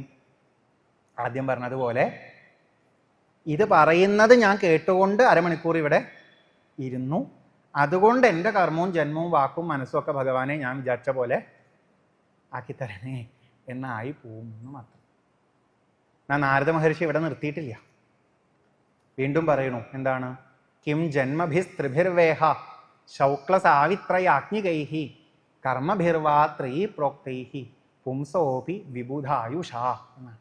ഈ പറഞ്ഞതിൻ്റെ തന്നെ ഒരു വിശദീകരണമെന്ന് വിചാരിച്ചാൽ മതി. കുറച്ചും കൂടെ ഒന്ന് ഡീറ്റെയിൽഡ് ആയിട്ട് പറയാം. 3 തരത്തിലുള്ള ജന്മങ്ങൾ. ആ 3 തരത്തിലുള്ള ജന്മങ്ങളും കിട്ടിയിട്ട് എന്താ കാര്യം എന്ന് ചോദിക്കാം. എന്താ 3 തരത്തിലുള്ള ജന്മങ്ങൾ ചോദിച്ചാൽ ശൗക്ലവും സാവിത്രവും യാജ്ഞികവുമായ 3 ജന്മങ്ങൾ. ഇതെന്താണെന്ന് അറിയാൻ ഒരു കൗതുകമൊക്കെ തോന്നിയില്ലേ? ഉണ്ട്. ഹരിസേവ ഇല്ലേലും കുഴപ്പമില്ല, ഇതറിയണം എന്നുള്ളത് നമ്മുടെ ഒരു പഠനത്തിൻ്റെ കൗതുകം. അതാണ് പലപ്പോഴും. ശൗക്ലം എന്നുള്ളത് കൊണ്ട് ഉദ്ദേശിക്കുന്നത് നമുക്ക് അച്ഛനമ്മ എന്നവരിൽ നിന്ന് കിട്ടുന്ന നമ്മുടെ ഒരു ജീവിതം ഉണ്ടല്ലോ. അപ്പം നമ്മുടെ അച്ഛനും അമ്മയും ആരാണ്? അവരുടെ ഒരു ക്യാരക്ടർ, അവരുടെ ഒരു ചുറ്റുപാട്, അതിൽ നമ്മൾ വന്ന് പിറക്കുമ്പോൾ നമുക്ക് കിട്ടുന്ന ആ ജീവിതത്തിനൊരു വാല്യൂ ഉണ്ട് ഇല്ലേ? പലപ്പോഴും നമ്മുടെ അച്ഛനമ്മമാരുടെ ക്യാരക്ടറും അവരുടെ ജീവിത സാഹചര്യങ്ങളും ഒക്കെ നമുക്ക് ലിമിറ്റേഷനും ആവാറുണ്ട്. നമ്മൾ വന്ന് ജനിക്കുമ്പോൾ ചിലപ്പോൾ അത് വലിയ ഗുണമാണ് നമുക്ക്, നമ്മൾ അവിടെ വന്ന് ജനിച്ചു എന്ന് പറയണം. അപ്പം അങ്ങനെ കിട്ടുന്ന ജന്മം വലിയ ജന്മം നമുക്ക് തോന്നാറുണ്ട്. ഇന്ന ആൾക്കാരുടെ മകനായി മകളായി വന്നത്, ഇന്ന കുടുംബാന്തരീക്ഷത്തിൽ വന്ന് പിറക്കാൻ സാധിച്ചത്. ഒരു തരം ജന്മത്തിനെ വില കൊടുക്കുന്ന ഒരു തരമാണ് അത്. രണ്ടാമത്തത് സാവിത്രം, സവിതാവുമായിട്ട് ബന്ധപ്പെട്ട് എന്ന് വിചാരിച്ചാൽ മതി. അങ്ങനെ എടുക്കാമെന്ന് തോന്നുന്നു അതിൻ്റെ അർത്ഥം. സാവിത്രിയുമായിട്ട് ബന്ധപ്പെട്ട് എന്ന് പറയാം. ഗായത്രി മന്ത്രം ജപിച്ച് നമ്മൾ ഉപനയനം കഴിഞ്ഞ ഒരു ഘട്ടത്തിലേക്ക് കടക്കുമല്ലോ. അത് പറയുമ്പോൾ ഒരു കോമൺ അല്ലാത്തൊരു എക്സാമ്പിൾ ആയി പോവും, അതാ കുഴപ്പം. പക്ഷെ എന്താണെന്ന് വെച്ചാൽ ഒരു ഘട്ടത്തിൽ ഒരു ദീക്ഷ സ്വീകരിച്ച് ജീവിതത്തെ ഒരു പുതിയ രീതിയിൽ കാണുകയും ചില പുതിയ കർമ്മങ്ങൾ ദിനം ദിനം ചെയ്തുകൊണ്ടിരിക്കുകയും ചെയ്യുന്ന ഒരു ലെവലിലേക്ക് കടന്നു എന്ന് വിചാരിച്ചാൽ മതി. അത് പലർക്കും പല ഘട്ടത്തിലും സംഭവിച്ചു എന്ന് വരാം. അപ്പോഴും നമ്മൾ ജന്മത്തിലൊരു വില കൊടുക്കും. ഞാനിതാ ഇന്നതൊക്കെ ജപിക്കുന്ന ആളായി, ഇന്ന പ്രവൃത്തികൾ ചെയ്യാൻ വഴിയൊരുങ്ങുന്ന ആളായി മാറിയിട്ടുണ്ട്, ഇന്ന സങ്കല്പത്തോടു കൂടിയാണ് ഇപ്പോൾ പോകുന്നത് എന്നുള്ള നിലയിലെത്തും. സാവിത്രം, സവിതാവിൻ്റെ ഗായത്രി ജപിക്കണത് എന്നുള്ള അർത്ഥത്തിലൊക്കെ എടുക്കാമെന്ന് തോന്നുന്നു ആ സാവിത്രം എന്നുള്ളതിന്. മൂന്നാമത്തത് യാജ്ഞികം ആണ്. എന്താവും യാജ്ഞികം എന്ന് പറഞ്ഞാൽ? അതിൽ നിങ്ങൾക്ക് അറിയണ 2 അക്ഷരങ്ങൾ കൂട്ടിച്ചേർത്താൽ എന്ത് ഓർമ്മ വരും? യജ്ഞം എന്ന് ഓർമ്മ വരുമല്ലോ. ഈ യജ്ഞവുമായിട്ട് ബന്ധപ്പെട്ട് നമുക്ക് കിട്ടണ ജന്മം എന്നാണ്, ഒരു ലെവൽ എന്നാണ്, ഒരു സ്റ്റേജ് എന്നാണ്. ഒരു യജ്ഞത്തിന് യജമാനനൊക്കെ ആയി മാറിക്കഴിഞ്ഞാൽ യജ്ഞങ്ങൾ ചെയ്യാനുള്ള അധികാരമൊക്കെ നമുക്ക് കിട്ടുന്നതോടുകൂടി നമ്മൾ വേറൊരു സ്റ്റേജിൽ എത്തുന്നുണ്ട്. അപ്പം നാരദ മഹർഷി ചോദിക്കുക, നമുക്ക് ജന്മന നമ്മുടെ മാതാപിതാക്കളിൽ നിന്ന്, കുടുംബ അന്തരീക്ഷത്തിൽ നിന്ന് കിട്ടുന്ന സാഹചര്യങ്ങളെ കൊണ്ട് ബലപ്പെട്ടതായ ജീവിതം, ദീക്ഷയൊക്കെ സ്വീകരിച്ചു കഴിഞ്ഞ് കിട്ടുന്ന ഒരു ജീവിതം, യാഗത്തിന് യജമാനനൊക്കെ ആവുമ്പോൾ അതിനനുസരിച്ച് കിട്ടുന്ന ഒരു ജീവിതം, ഈ ജീവിത സ്റ്റേജുകളെ കൊണ്ടൊക്കെ എന്ത് പ്രയോജനമാണുള്ളത് എന്നാണ് നാരദ മഹർഷി ചോദിക്കണേ. എങ്ങോട്ട് കണക്ട് ചെയ്യണം? വിശ്വാത്മാ ഹരിഹി ഈശ്വരഃ ന സേവ്യതേ ചേൽ എന്നാണ്. ഇതുകൊണ്ടൊന്നും ഈശ്വര സേവ സാധിക്കണില്ല എന്നുണ്ടെങ്കിൽ ഇതൊക്കെ ചെയ്തതുകൊണ്ട് എന്താണ് പ്രയോജനം എന്ന് ചോദിക്കണം. ചിലർക്ക് ദീക്ഷ കിട്ടാറുണ്ട്, ചിലർ മന്ത്രദീക്ഷ സ്വീകരിക്കും ഗുരുനാഥന്മാരിൽ നിന്ന്. പക്ഷെ ഈ മന്ത്രദീക്ഷ സ്വീകരിച്ചിട്ടും മന്ത്രം ജപിച്ചിട്ടും വേഷം മാറ്റിയിട്ടും കയ്യിൽ രുദ്രാക്ഷം പിടിച്ചിട്ടും രാവിലെ എഴുന്നേൽക്കണ സമയവും രാത്രി ഉറങ്ങണ സമയവും മാറ്റിയിട്ടും ഡെയിലി ചൊല്ലണ മന്ത്രങ്ങൾക്കൊക്കെ ഒരു കണക്ക് വെച്ചിട്ടും ഈ പറഞ്ഞ പോലെ ആത്മാന്വേഷണത്തിനോ ഹരിസേവയ്ക്കോ വഴി ഒരുങ്ങണില്ലെങ്കിൽ അതുകൊണ്ട് എന്താ പ്രയോജനം എന്നാണ് നാരദ മഹർഷി ചോദിക്കണേ. ശരിയല്ലേ? ഓം ഭൂർഭുവസ്വ തത് സവിതുർവരേണ്യം ഭർഗോ ദേവസ്യ ധീമഹി ധിയോ യോ നഃ പ്രചോദയാൽ എന്നിങ്ങനെ ദിവസവും ജപിച്ചിട്ട് അതിൽ സവിതുർ ദേവസ്യ വരേണ്യം ഭർഗ എന്താന്ന് അറിഞ്ഞൂടാ, ഞാനതിനെ ധ്യാനിക്കുകയാണെന്ന് പോലും അറിഞ്ഞൂടാ. ധിയോ യോന പ്രചോദയാൽ എന്ന് പറഞ്ഞാൽ എൻ്റെ ബുദ്ധിയെ പ്രചോദിപ്പിക്കണേ, എന്നെ നന്നാക്കണേ, വേണ്ടത് തോന്നിപ്പിക്കണേ എന്നുള്ള പ്രാർത്ഥന ഉണ്ട് എന്ന് പോലും അറിഞ്ഞുകൂടാന്ന് വെച്ചാൽ അത് ജപിച്ചിട്ടുണ്ട് എന്ന് പറഞ്ഞിട്ട് എന്താണ് അർത്ഥം എന്നുള്ളൊരു തോന്നൽ വരും. ചെയ്യുന്നത് എന്തൊക്കെ ലെവലിലേക്ക് നമ്മൾ കടന്നു എന്ന് പറഞ്ഞാൽ പോലും അത് ഈ ആത്മാന്വേഷണത്തിന് വഴി ഒരുക്കിയില്ലെങ്കിൽ വ്യർത്ഥാവുകയല്ലേ എന്നാണ് ചോദിക്കുന്നത്. കഴിഞ്ഞില്ല. കർമ്മഭിർവാ ത്രയീ പ്രോക്തൈഹി, ത്രയീ പ്രോക്തങ്ങളായ കർമ്മങ്ങൾ. ത്രയീ എന്ന് പറഞ്ഞാൽ വേദങ്ങൾ എന്നർത്ഥം. 4 വേദങ്ങൾ എന്ന് പറയുമെങ്കിലും അഥർവ വേദത്തെ മാറ്റി നിർത്തിയിട്ട് ബാക്കി 3 ചേർത്ത് വിളിക്കുന്ന പേരാണ് ത്രയീ എന്നുള്ളത്. 3ന്റെ കൂട്ടം എന്നുള്ള അർത്ഥത്തിൽ. ത്രയീ പ്രോക്തങ്ങളായത് എന്ന് പറഞ്ഞാൽ ആ വേദങ്ങളിൽ പറയപ്പെട്ടതായ കർമ്മങ്ങൾ. വേദങ്ങളിൽ പറയപ്പെട്ടതായിട്ടുള്ള കർമ്മങ്ങൾ എന്താ? പലതുമില്ലേ? വൈദികങ്ങളായ പല കർമ്മങ്ങളും നമ്മൾ ചെയ്യുന്നുണ്ട്. ആചാരാനുഷ്ഠാനം എന്നുള്ള പേരിൽ നമ്മൾ ചെയ്യുന്നതിലെ കുറച്ച് ശതമാനമെങ്കിലും വൈദികമാണ്. കുറേയൊക്കെ പിന്നീട് സ്മാർത്ഥമായിട്ട് കടന്നു വന്നത്, അതായത് പിന്നീട് ഓരോരോ ആചാര്യന്മാർ കൊണ്ടുവന്നതൊക്കെ ആയിട്ട് കൂട്ടിച്ചേർത്ത് ഇപ്പം എന്തൊക്കെയോ അപകടം പിടിച്ചൊരു ബ്ലെൻഡായിട്ടാണ് പലപ്പോഴും പോണത്. പക്ഷെ എന്നാലും ചെയ്യുന്നതിൽ ഏതൊക്കെയോ ചില കാര്യങ്ങൾ എന്താണ് അടിസ്ഥാനമായിട്ട് നോക്കിക്കഴിഞ്ഞാൽ വൈദികമായിട്ടുള്ള കർമ്മങ്ങൾ തന്നെ നമ്മൾ ചെയ്യുന്നുണ്ട്. അത് ചെയ്തു എന്ന് പറഞ്ഞിട്ടും എന്താണ് പ്രയോജനം എന്ന് ചോദിക്കണു. ഇതെല്ലാത്തിൻ്റെയും ഉദ്ദേശം ഒന്നായിരിക്കെ ഇതൊന്നും ചെയ്തിട്ടും അതിലേക്ക് എത്താതിരിക്കുമ്പോൾ വെറുതെ ആവണില്ലേ എന്ന് ചോദിക്കുന്നത് പോലെയാണ്. ഞാൻ ഇത്രയൊക്കെ ഇത് പഠിച്ചിട്ടും ഉപയോഗിക്കാത്ത പോലെ, കയ്യിൽ നല്ല മരുന്ന് കിട്ടിയിട്ടും സേവിക്കാത്ത പോലെ, നല്ലൊരു അന്തരീക്ഷത്തിൽ നിന്നിട്ടും അത് ഉപയോഗിക്കാൻ സാധിക്കാണ്ട് നിൽക്കുന്നത് പോലെ അങ്ങനെ ആയി പോണു. ഈ 3 തരത്തിലുള്ള ജന്മങ്ങൾ കിട്ടിയാലും ത്രയീ പ്രോക്തങ്ങളായിട്ടുള്ള കർമ്മങ്ങളൊക്കെ ചെയ്തു പോയാലും ഇതുകൊണ്ടൊന്നും ആത്മാന്വേഷണത്തിന് ഉപകരിക്കാത്ത ഒരു ജീവിതത്തിൽ നമ്മൾ നിൽക്കുന്നു. ഈ ആത്മാന്വേഷണം എന്നുള്ള വാക്ക് മാറ്റണം. കുറച്ച് കുഴപ്പമുണ്ട് തോന്നുന്നുണ്ട്. ഹരിസേവ എന്ന് പറഞ്ഞാലും കുഴപ്പമുണ്ട്. കാരണം ഈ സാധനങ്ങളൊന്നും നമുക്ക് വേണം എന്നുള്ളൊരു തോന്നൽ അത്രയൊന്നും നമ്മുടെ ഉള്ളിൽ വരണില്ല.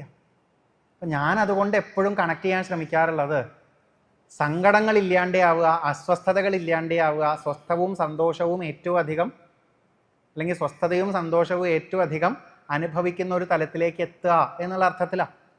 അത് യാഥാർത്ഥ്യം അറിഞ്ഞാലേ പറ്റുള്ളൂ. അത് ആത്മാന്വേഷണത്തിലൂടെ സാധിക്കുള്ളൂ. അത് ഹരിസേവയിലൂടെ സാധിക്കുള്ളൂ. പക്ഷെ വഴി പറഞ്ഞാൽ നമുക്ക് മനസ്സിലാവില്ല, ലക്ഷ്യം പറഞ്ഞാൽ കുറച്ചും കൂടെ മനസ്സിലാവും. ഇപ്പം നിങ്ങൾ ഈ ചെയ്യുന്ന കാര്യങ്ങളെ കൊണ്ടൊന്നും നിങ്ങൾക്ക് ജീവിതം നന്നാക്കാൻ പറ്റണില്ലെങ്കിൽ, ഈ ചെയ്യുന്ന കാര്യങ്ങളെ കൊണ്ടൊന്നും ജീവിതത്തിൽ സങ്കടങ്ങൾ തീർക്കാനോ സ്വയം കൺട്രോൾഡ് ആയിട്ട് ഇരിക്കാനോ സ്വസ്ഥത കണ്ടെത്താനോ സാധിക്കണില്ലെങ്കിൽ ഇതുകൊണ്ടൊന്നൊക്കെ എന്താ പ്രയോജനം? ചിന്തിക്കുമ്പോൾ കുറച്ചൊക്കെ വ്യത്യാസം വരുന്നില്ലേ? ആത്മാന്വേഷണവും ഹരിസേവയും മാറ്റിയിട്ട് ചിന്തിക്കുമ്പോൾ ഉണ്ട്. ഭാഗവതം നല്ലോണം വായിച്ചിട്ടും വിഷമം മാറുന്നില്ലെങ്കിൽ, ആചാരാനുഷ്ഠാനങ്ങൾ കുറേ ചെയ്തിട്ടും നിങ്ങൾക്ക് നിങ്ങളുടെ വിഷമം മാറ്റാൻ പറ്റണില്ലെങ്കിൽ, എന്തൊക്കെയോ തരത്തിലുള്ള കർമ്മങ്ങൾ ചെയ്തു പോയിട്ടും നിങ്ങളുടെ വിഷമം മാറണില്ലെങ്കിൽ, കാശ് ധാരാളം ഉണ്ടാക്കിയ ജീവിതത്തിലേക്ക് എത്തിയിട്ടും നിങ്ങൾക്ക് നിങ്ങളുടെ വിഷമങ്ങളൊന്നും ഇല്ലാണ്ടിരിക്കാൻ പറ്റണില്ലെങ്കിൽ, നാലാൾ അറിയുന്ന വലിയ സാമൂഹ്യ സേവനമൊക്കെ ചെയ്യുന്ന ഒരു നിലയിൽ എത്തിയിട്ടും നിങ്ങൾക്ക് നിങ്ങളുടെ ഉള്ളിലുള്ള ബുദ്ധിമുട്ടുകൾ മറികടക്കാൻ പറ്റണില്ലെങ്കിൽ, ഇതുകൊണ്ടൊക്കെ എന്താണ് പ്രയോജനം? സങ്കടം എന്ന് മാത്രമല്ല കേട്ടോ, സങ്കടം, പേടി, ദേഷ്യം, അസൂയ, മറ്റു കോംപ്ലക്സുകൾ, മനസ്സിനെ അസ്വസ്ഥമാക്കുന്ന ഇത്തരം സാധനങ്ങളൊക്കെ നമുക്ക് ബുദ്ധിമുട്ടാണ്. അതുകൊണ്ടാണ് അതൊക്കെ പോണം എന്ന് നമുക്ക് തോന്നണേ, മാറണം എന്ന് തോന്നണത്. ഇത് മുഴുവൻ മാറ്റാനുള്ള വഴികളാണ് ഇതൊക്കെ. പക്ഷെ എന്നിട്ടും ഇതൊക്കെ ചെയ്തിട്ടും നമുക്കിത് മാറണില്ലെങ്കിൽ എന്താ പ്രയോജനം എന്ന് ചോദിക്കണ പോലെയാണ്. പുംസോപി വിബുധ ആയുഷ. ഒരു പുരുഷന്, ഒരു മനുഷ്യന് വിബുധ ആയുഷാപിക്കും. വിബുധന്മാരുടെ ആയുസ് കിട്ടിയിട്ടും എന്താ പ്രയോജനം എന്നാണ്. വിബുധന്മാരുടെ ആയുസ്, വിബുധന്മാരെന്ന് പറഞ്ഞാൽ ദേവന്മാർ. ദേവന്മാരുടെ ആയുസിന്റെ പ്രത്യേകത എന്താ? അമരന്മാരെ എന്ന് നമ്മൾ സാധാരണ വിളിക്കാറുണ്ട്. നമ്മളെ അപേക്ഷിച്ച് നോക്കുമ്പോൾ എക്സ്പയറി ഡേറ്റ് നല്ല പോലെ നീട്ടി കിട്ടിയ ആൾക്കാരാണ്. മാത്രമല്ല യൗവനത്തിൻ്റെ എക്സ്പയറിയും നല്ലോണം നീട്ടി കിട്ടിയ ആൾക്കാരാണ്. അപ്പം ദീർഘായുസ്സും അതെ, ദീർഘ യൗവനവും അതെ. ഇത് കിട്ടിയിട്ടും എന്താ പ്രയോജനം എന്നാണ് നാരദ മഹർഷി ചോദിക്കുന്നത്. ആയുസ് കുറേ കൂട്ടി കിട്ടിയിട്ടും നിങ്ങൾക്ക് നിങ്ങളുടെ ജീവിതത്തിലെ പ്രശ്നങ്ങൾ പരിഹരിക്കാൻ പറ്റിയില്ലെങ്കിൽ എന്താ അവസ്ഥ? നമ്മളൊക്കെ ലൈവായിട്ട് കാണുന്നതാ ചില ആൾക്കാർ. അവരിനി ഒരു കൊല്ലം പോലും ജീവിക്കാണ്ടിരിക്കാൻ നല്ലതെന്നാണ് തോന്നുന്നത്. കാരണം ഓരോ മാസം കഴിയുമ്പോഴും പ്രശ്നം കൂടുകയാണ്. ഓരോ മാസം കഴിയുമ്പോഴും അവർക്ക് വിഷമം കൂടുകയാണ്. കാരണം 2025 ഒക്ടോബർ 10 വരെയുള്ള പ്രശ്നങ്ങൾ സോൾവ് ചെയ്തിട്ടില്ല. 11-ാം തീയതി കൂടെ ജീവിച്ചാൽ ഉറപ്പാണ് 12-ാം തീയതി ആവുമ്പോഴേക്കും ഒരു സെറ്റ് ഓഫ് പ്രശ്നങ്ങളും കൂടെ കൂട്ടും എന്നുള്ളത് ഉറപ്പായിട്ടും. 10-ാം തീയതി വരെ സ്വന്തക്കാരെ പറ്റി കുറേ കംപ്ലൈൻ്റ് ഉണ്ട്. 11-ാം തീയതി കൂടെ ആൾ ജീവിച്ച പ്രശ്നമാണ്. കാരണം 11-ാം തീയതി അവർ നടന്നതിനെയും അവർ പറഞ്ഞതിനെയും അവർ ചെയ്തതിനെയും വെച്ചും കൂടെ എന്നത്തേക്ക് കംപ്ലൈൻറ്റ് വരും? 12-ാം തീയതിക്ക് കംപ്ലൈൻറ്റ് വരും.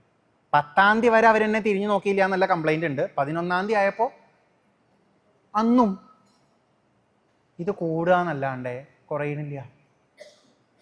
എത്രയോ പേരുടെ ജീവിതം അങ്ങനെയാണ്. അപ്പം ആയുസ് കൂട്ടിക്കൊണ്ട് എന്താണ് പ്രയോജനം? യൗവനം കൂട്ടിക്കിട്ടി, ആ യൗവനാവസ്ഥയിൽ ഇരുന്നിട്ട് ധാരാളം പ്രശ്നങ്ങളാണ് ഉണ്ടാക്കിക്കൊണ്ടിരിക്കുന്നത് വെച്ചാൽ യൗവനം കൂട്ടിക്കെട്ടിയിട്ട് എന്താ കാര്യം? ഭേദം യൗവനം പോയിട്ട് എത്രയും വേഗം വാർദ്ധക്യത്തിലേക്ക് കടക്കലാവും.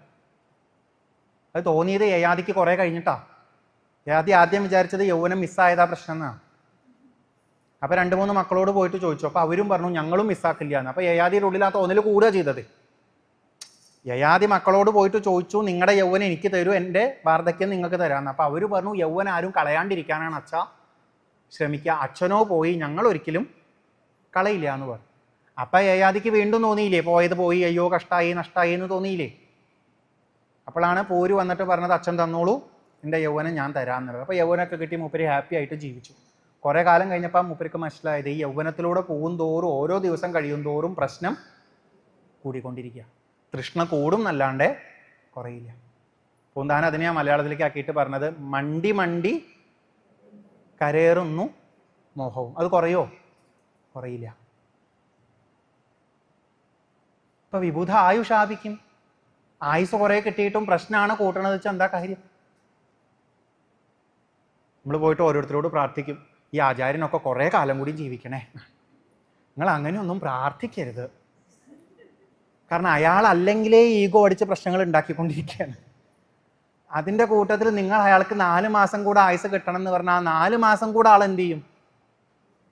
ഈഗോ അടിച്ചു കയറ്റും. അല്ലാണ്ട് ഒരു പ്രയോജനം ഉണ്ടാവില്ല. ചിലപ്പോൾ നമുക്ക് ആയുസ് എക്സ്റ്റെൻഡ് ചെയ്ത് കിട്ടേണ്ടത് എന്തിനു വേണ്ടിയിട്ടാണ് ചോദിച്ചാൽ വല്ല അജാമളനെയും പോലെയൊക്കെ ആവണം. അയാൾക്ക് ആയുസ് കൂട്ടി കിട്ടിയപ്പോൾ ആൾ എന്ത് ചെയ്തു? തെറ്റിപ്പോയ വഴി മാറ്റാനാക്കി അതിനെ ഉപയോഗിച്ച് ആ രീതിയിലേക്ക് ആക്കി. അങ്ങനെ അല്ലാണ്ട് ആയുസ് കൂട്ടി കിട്ടിക്കഴിഞ്ഞാൽ പ്രശ്നമാണ്. നമ്മുടെ അപകടം പിടിച്ച ഡെപ്പോസിറ്റ് ഇങ്ങനെ കൂട്ടുക എന്നല്ലാണ്ട് ഇതെങ്ങനെയൊക്കെയോ എവിടെ നിന്നൊക്കെയോ കേട്ട് മനസ്സിലാക്കിയിട്ടാണ് ചിലർ പറയുക ഇനിയും അനുഭവിപ്പിക്കാതെ, ഇനിയും കർമ്മപ്രാരബ്ധം കൂട്ടാതെ എന്നെ അങ്ങോട്ട് പക്ഷെ കൊണ്ടുപോകാനൊന്നും നമ്മൾ സമ്മതിക്കൊന്നുമില്ല. പ്രാർത്ഥിക്കാം എന്നൊക്കെ തന്നെയുള്ളൂ. ഇപ്പം നല്ല ജന്മം, കുറേ കർമ്മങ്ങൾ ചെയ്തു, ആയുസ് കൂട്ടി കിട്ടി, ആരോഗ്യപ്രദമായിട്ടുള്ള ജീവിതം കിട്ടി, എന്താ പ്രയോജനം എന്ന് നാരദ മഹർഷി ചോദിക്കണം. ഞാൻ ആദ്യം പറഞ്ഞതിൽ തെറ്റൊന്നുമില്ലല്ലോ അല്ലേ? നമ്മുടെ കാഴ്ചപ്പാടിന്ന് വേറിട്ട് ചിന്തിക്കാനായി ആദ്യത്തെ 4-5 ശ്ലോകം കാണിച്ചു തരുന്നത്. വലിയ കുഴപ്പമാണത്. അതാ അടുത്ത ശ്ലോകം ഒന്നും കൂടെ ഇതിനെ ഡീറ്റെയിൽഡ് ആക്കുകയാണ്. ശ്രുതേന തപസാ വാക്യം വചോഭിശ്ചിത്തവൃത്തിഭി ബുദ്ധ്യാ വാക്യം നിപുണയാ ബലേന ഇന്ദ്രിയരാധസ. ഇതൊക്കെ ഓരോ കാര്യങ്ങളാണ്. ശ്രുതേന എന്ന് പറഞ്ഞാൽ ശ്രുതിയുമായിട്ട് ബന്ധപ്പെട്ട് എന്നെടുക്കാം, വേദങ്ങളുമായിട്ട് ബന്ധപ്പെട്ട് എന്നെടുക്കാം, ഉപനിഷത്തുമായിട്ട് ബന്ധപ്പെട്ട് എന്നെടുക്കാം. ചുരുക്കം പറഞ്ഞാൽ പണ്ടേ ഉള്ളവർ പകർന്നു തന്നിരിക്കുന്ന സകല അറിവും വേണ്ടതുപോലെ സ്വീകരിച്ചുകൊണ്ട് എന്താ പ്രയോജനം, അല്ലെങ്കിൽ സ്വീകരിച്ചത് കൊണ്ട് എന്താ പ്രയോജനം? 3 ഉപനിഷത്ത് പഠിച്ചു, 4ാമത്തെ പഠിച്ചുകൊണ്ടിരിക്കുക. എന്താ പ്രയോജനം? നല്ല പ്രയോജനമുണ്ട്. ഒക്കെ ചൊല്ലാൻ പഠിച്ചു, വേണച്ച പരീക്ഷയൊക്കെ എഴുതാൻ പഠിച്ചു, നാളെ ഒരു ക്ലാസ് എടുക്കണമെങ്കിൽ എടുക്കാനൊക്കെ പഠിച്ചു. പക്ഷെ ഇപ്പോഴും എന്തെങ്കിലുമൊക്കെ അങ്ങോട്ട് ജീവിതത്തിൽ പോയി കഴിഞ്ഞാൽ ഞാൻ പോയി എന്ന് തോന്നുന്നുണ്ട്. ഏറ്റവും സിമ്പിളായിട്ട് പറഞ്ഞാൽ, ഉപനിഷത്ത് നല്ലോണം പഠിച്ചിട്ട് ഈ കാണുന്ന ദേഹമോ നീ ഉണ്ടാക്കി വെക്കുന്ന മാനസികങ്ങളായിട്ടുള്ള അഭിമാനങ്ങളോ ഒന്നുമല്ല നിന്റെ യഥാർത്ഥ സ്വരൂപം, അതൊന്നും പോയാലും നിനക്കൊന്നും സംഭവിക്കണില്ല എന്ന് പറഞ്ഞും പറയിപ്പിച്ചും പഠിച്ചിട്ട് നമ്മളെ ഉപനിഷത്ത് പഠിപ്പിക്കുന്ന ആചാര്യനായിട്ട് കണ്ടിരുന്ന ഓർഗനൈസേഷൻ നാളെ മുതൽക്ക് നമ്മളെ അവിടുന്ന് പിരിച്ചു വിട്ടാൽ തീർന്നു നമ്മൾ, അല്ലേ? അതോടുകൂടി ഉപനിഷത്ത് പഠിപ്പിക്കുന്ന ആചാര്യനാണെന്നിൻ്റെ അഭിമാനം പോയി. ആ അഭിമാനം പോയപ്പോഴേക്കും എന്തു പോയി?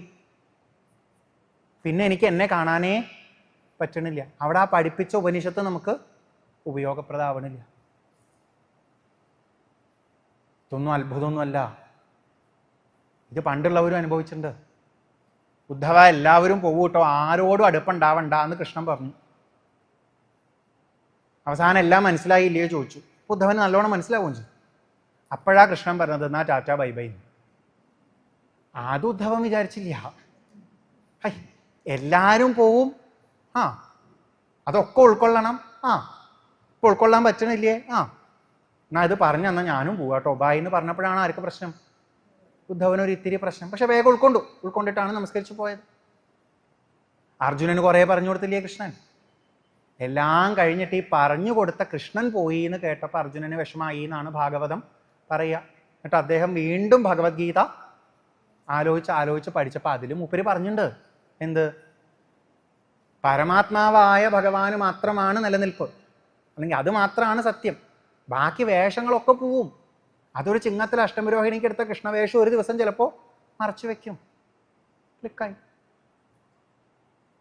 അപ്പം നമ്മൾ ഉദ്ധവനും അർജുനൊന്നും അല്ലല്ലോ, അല്ല. അപ്പം നമുക്കിത് പറ്റാത്തത് അത്ര ബുദ്ധിമുട്ടുള്ള കാര്യമൊന്നും അല്ല, അല്ലെങ്കിൽ അത്ര അത്ഭുതമുള്ള കാര്യമൊന്നും അല്ല. പക്ഷെ എന്നാലും നമ്മൾ ആലോചിക്കേണ്ടതാണ്.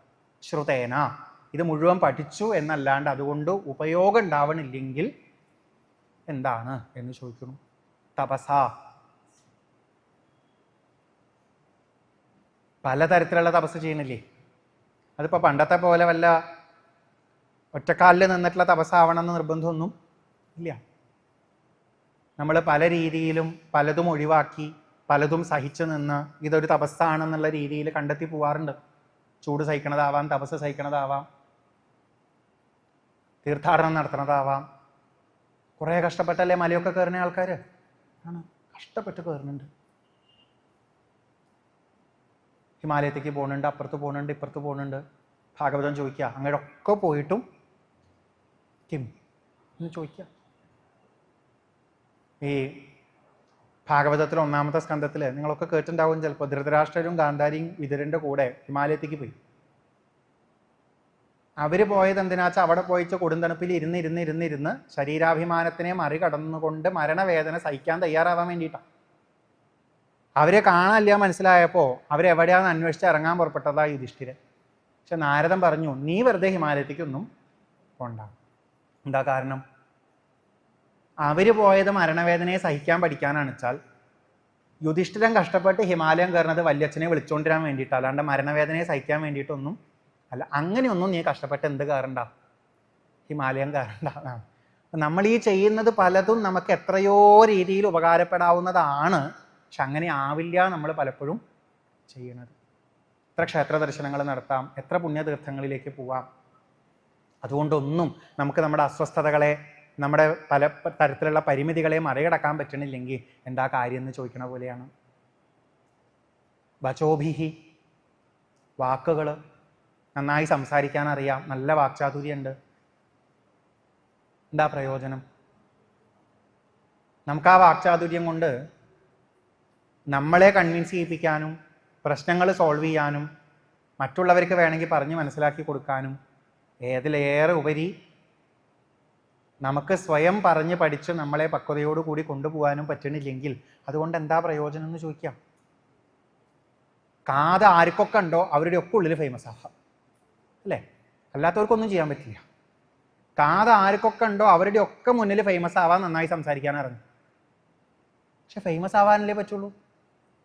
ഫേമസ് ആയതുകൊണ്ട് നിങ്ങളുടെ പ്രശ്നം തീരുമോ?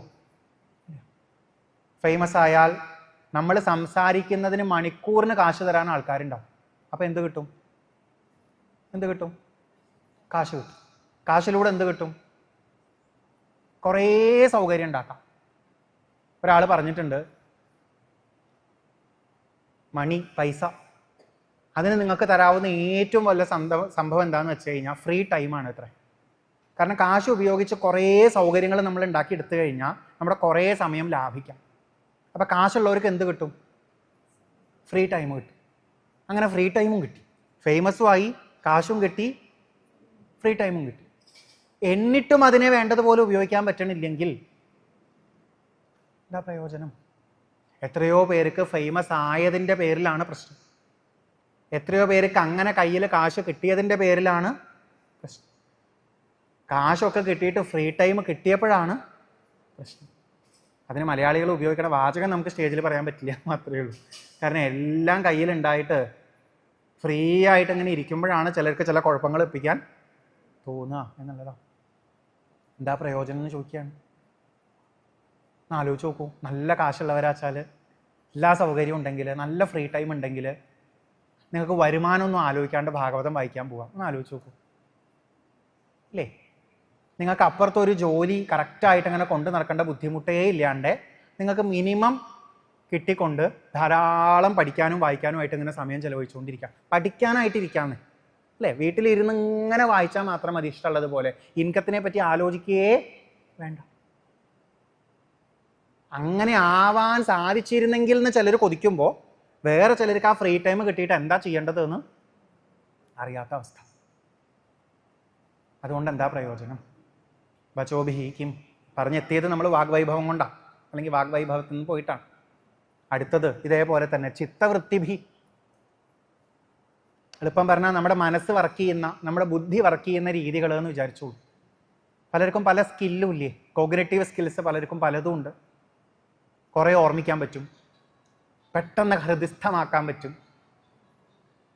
പിന്നെ ക്രിയേറ്റിവിറ്റി ഉണ്ട്, പലതും പലയിടത്തും അപ്ലൈ ചെയ്യാൻ അറിയാം.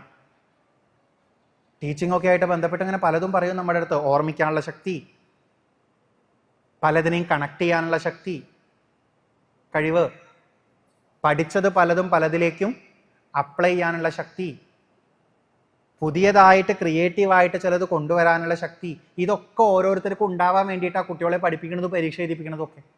അപ്പം നമുക്കൊക്കെ ലൈഫിൽ എപ്പോഴെങ്കിലുമൊക്കെ ഈ സ്കില്ലുകളൊക്കെ വന്നു പോകും. പക്ഷേ ഈ സ്കില്ലുകളൊക്കെ നമുക്ക് ആത്മാന്വേഷണത്തിന് വേണ്ടിയിട്ടും നമ്മുടെ പ്രശ്നങ്ങൾ ഒഴിവാക്കാനും ഉപയോഗിക്കാമായിരുന്നെങ്കിൽ എത്ര നന്നായിരുന്നു.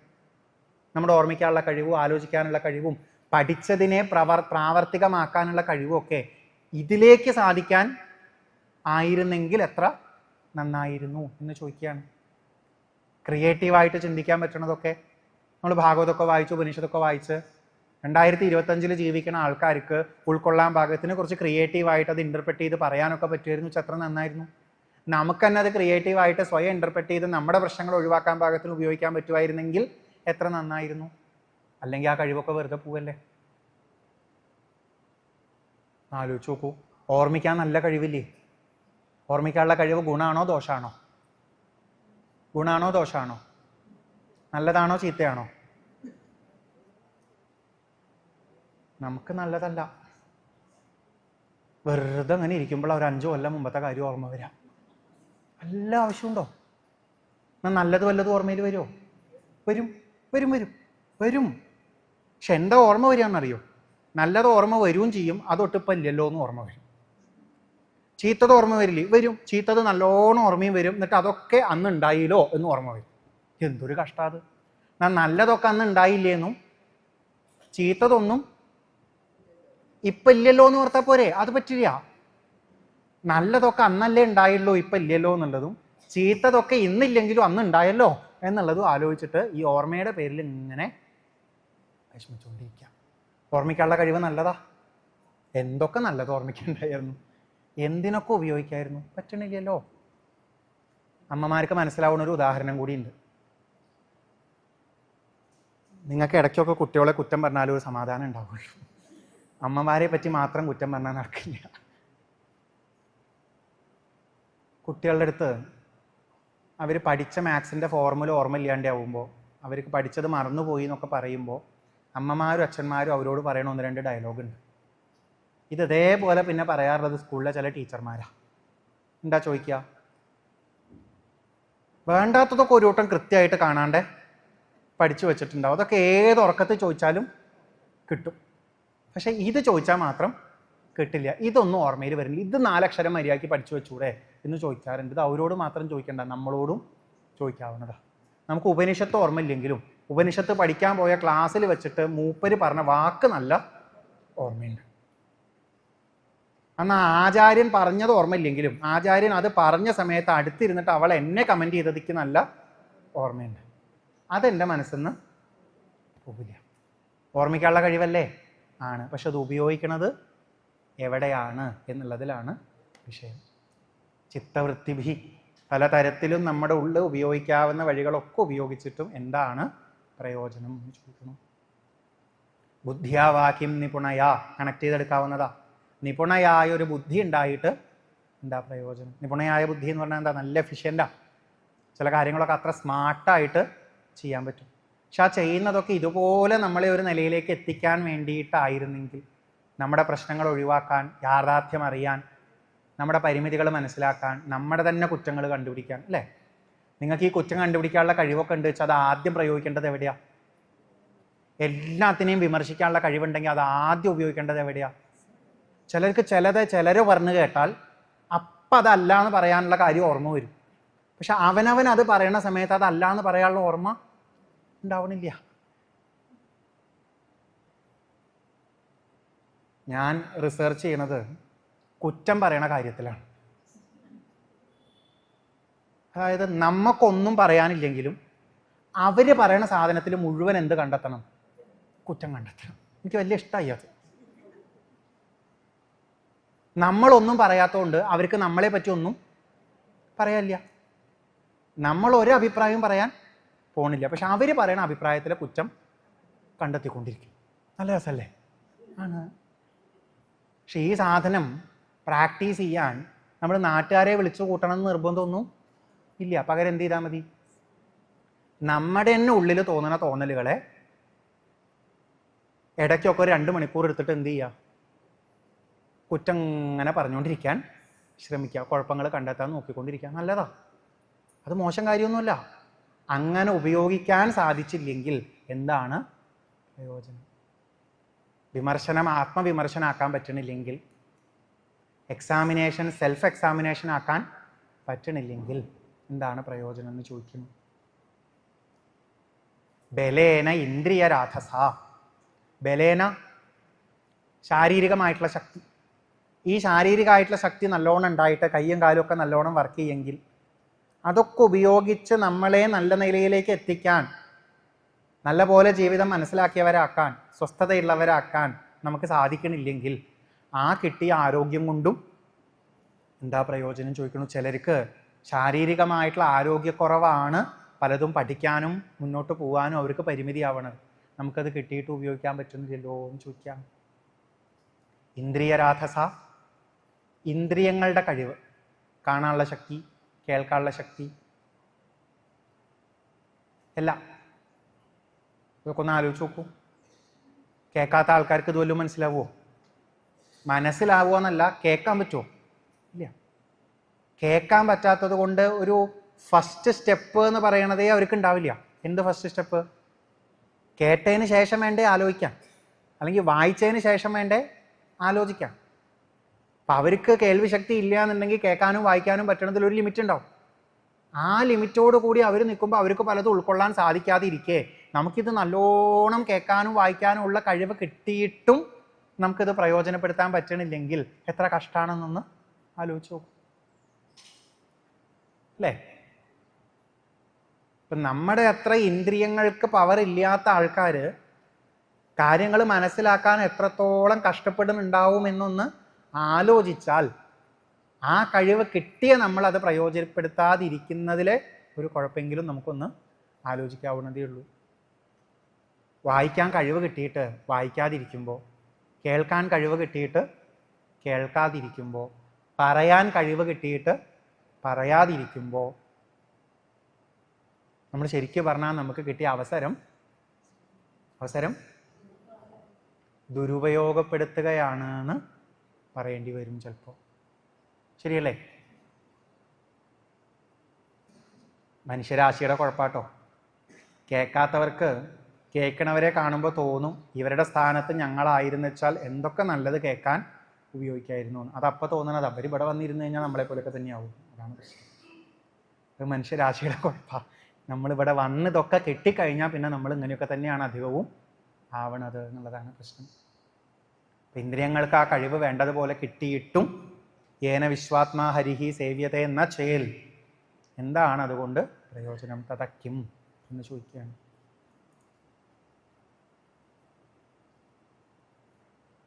ശ്രുതേന തപസാവാക്യം വചോഭിശ്ചിത്തവൃത്തിഭിഹി ബുദ്ധ്യാവാക്യം നിപുണയാ ബലേന ഇന്ദ്രിയരാധസാ കിം വാ യോഗേന സാഖ്യേന ന്യാസസ്വാധ്യായയോരപി കിം വാ ശ്രേയോഭിരന്യൈശ്ച ന യത്ര ആത്മപ്രദോ ഹരിഹി. യോഗം, സാഖ്യം, മറ്റ് ശ്രേയസ്സുകൾ, ന്യാസം, സ്വാധ്യായം, ഇതൊക്കെ ഉണ്ടായിട്ടും ആത്മപ്രദനായിട്ടുള്ള ഹരിയിലേക്ക് കടക്കാൻ പറ്റണില്ലെങ്കിൽ എന്താ പ്രയോജനം എന്നാണ് ചോദിക്കുന്നത്. ആത്മപ്രദനായ ഹരി, സേവിച്ചാൽ തന്നെ തരുന്ന ഹരി. എങ്ങനെയാ പറയാ? ഈ ജീവിതത്തിന് പിന്നിലുള്ള അറിവായ ഈശ്വരൻ സേവിച്ചാൽ ഈ ജീവിതത്തിൻ്റെ ട്രിക്ക് എന്താണെന്ന് നമുക്ക് പറഞ്ഞു തരുന്ന ഈശ്വരൻ. നമ്മുടെ യഥാർത്ഥ അഡ്രസ്സ് സേവിച്ചാൽ ആ അഡ്രസ്സിലേക്ക് നമ്മളെ ഉറപ്പിച്ചു തരുന്ന ഈശ്വരൻ. അങ്ങനെയുള്ള ആത്മപ്രദനായ ആനന്ദസ്വരൂപമായ ഈ ജീവിതത്തിന് പിന്നിലുള്ള അറിവായ നമ്മുടെയൊക്കെ ആധാരമായ ആ ഒന്നിനെ ആശ്രയിക്കാൻ അല്ലെങ്കിൽ അതിലേക്ക് അടുക്കാൻ സാധിക്കാത്ത യോഗവും സാഖ്യവും ന്യാസവും ഒക്കെ കണ്ട് എന്താ പ്രയോജനം എന്നാണ് ചോദിക്കുന്നത്. യോഗം എന്താ? വ്യാഖ്യാതാക്കൾ പറയണത് ഇവിടെ ആ വാക്ക് ഉപയോഗിച്ചിരിക്കുന്നത് അഷ്ടാംഗ യോഗവുമായിട്ട് ബന്ധപ്പെട്ട് പ്രാണായാമാദികളുമായിട്ട് ബന്ധപ്പെട്ടതെന്നാണ്. അപ്പോൾ പ്രാണായാമാദികൾ ചെയ്യുന്നുണ്ട്. എന്തിനു വേണ്ടിയാ ചെയ്യണേ? അഷ്ടാംഗ യോഗ ചെയ്യുന്നത് അവസാനം സമാധി അനുഭവിക്കാൻ വേണ്ടിയിട്ടാണ്.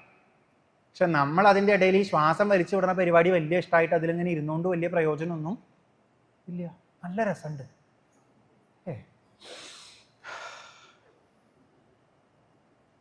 എന്തോ ഒരു നല്ല സുഖം പോലെയാണ്. എന്നിട്ട് ആൾക്കാരുണ്ട് പറയാനും തുടങ്ങി എന്ത് കിട്ടുന്നുണ്ട് എന്നാ. ആൾക്കാർക്ക് ഉപയോഗപ്പെടുത്തി ദുരുപയോഗപ്പെടുത്തി അപകടമാക്കി വെച്ചിരിക്കുന്ന ഒരു വാക്കുണ്ട്. എന്ത് കിട്ടിയെന്നാണ്? എന്ത് എനർജിയാ? Positive energy. എന്താ സംഭവം എന്നൊരു പിടിയില്ല. എന്നാലും നമ്മളിങ്ങനെ സ്ഥിരം ഉപയോഗിക്കുന്ന ഒരു വാക്കാണ് ഈ പോസിറ്റീവ് എനർജി എന്നുള്ളത്. ഈ ശ്വാസം ഇങ്ങനെ വലിച്ചു വിടുന്ന പരിപാടി ഇത് മര്യാദയ്ക്കല്ല ചെയ്യണ വെച്ചാലാണ് ഈ കുഴപ്പമേ.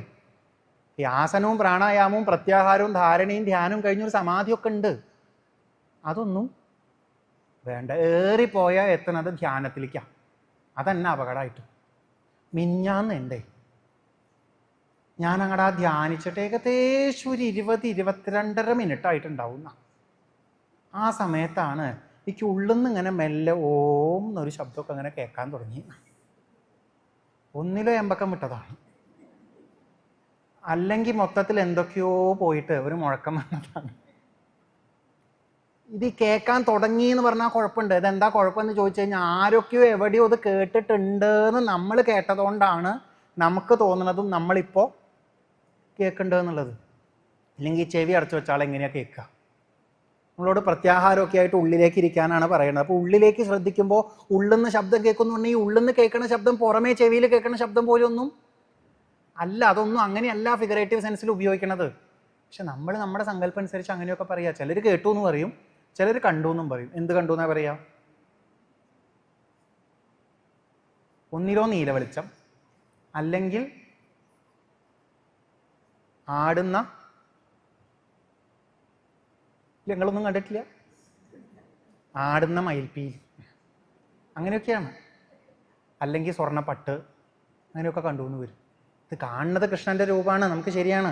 ഇത് പ്രശ്നം അതൊന്നും അല്ലാന്ന്. ഇത് ഓർത്തോണ്ട് ഒന്നും കുഴപ്പമില്ല. ഇത് ഓർക്കണതൊക്കെ കൃഷ്ണനോട് അടുക്കാൻ പറ്റും. പക്ഷെ ഇത് ഇവിടെ കണ്ടു എന്ന് ഇങ്ങനെ പറയാൻ തുടങ്ങിക്കഴിഞ്ഞാൽ നാളെ വേറെയും കുറേ ആൾക്കാർ കാണും. അതാ കുഴപ്പം. എന്നാൽ അവരൊന്നും ഇത് ശരിക്കും കണ്ടിട്ടുമല്ല.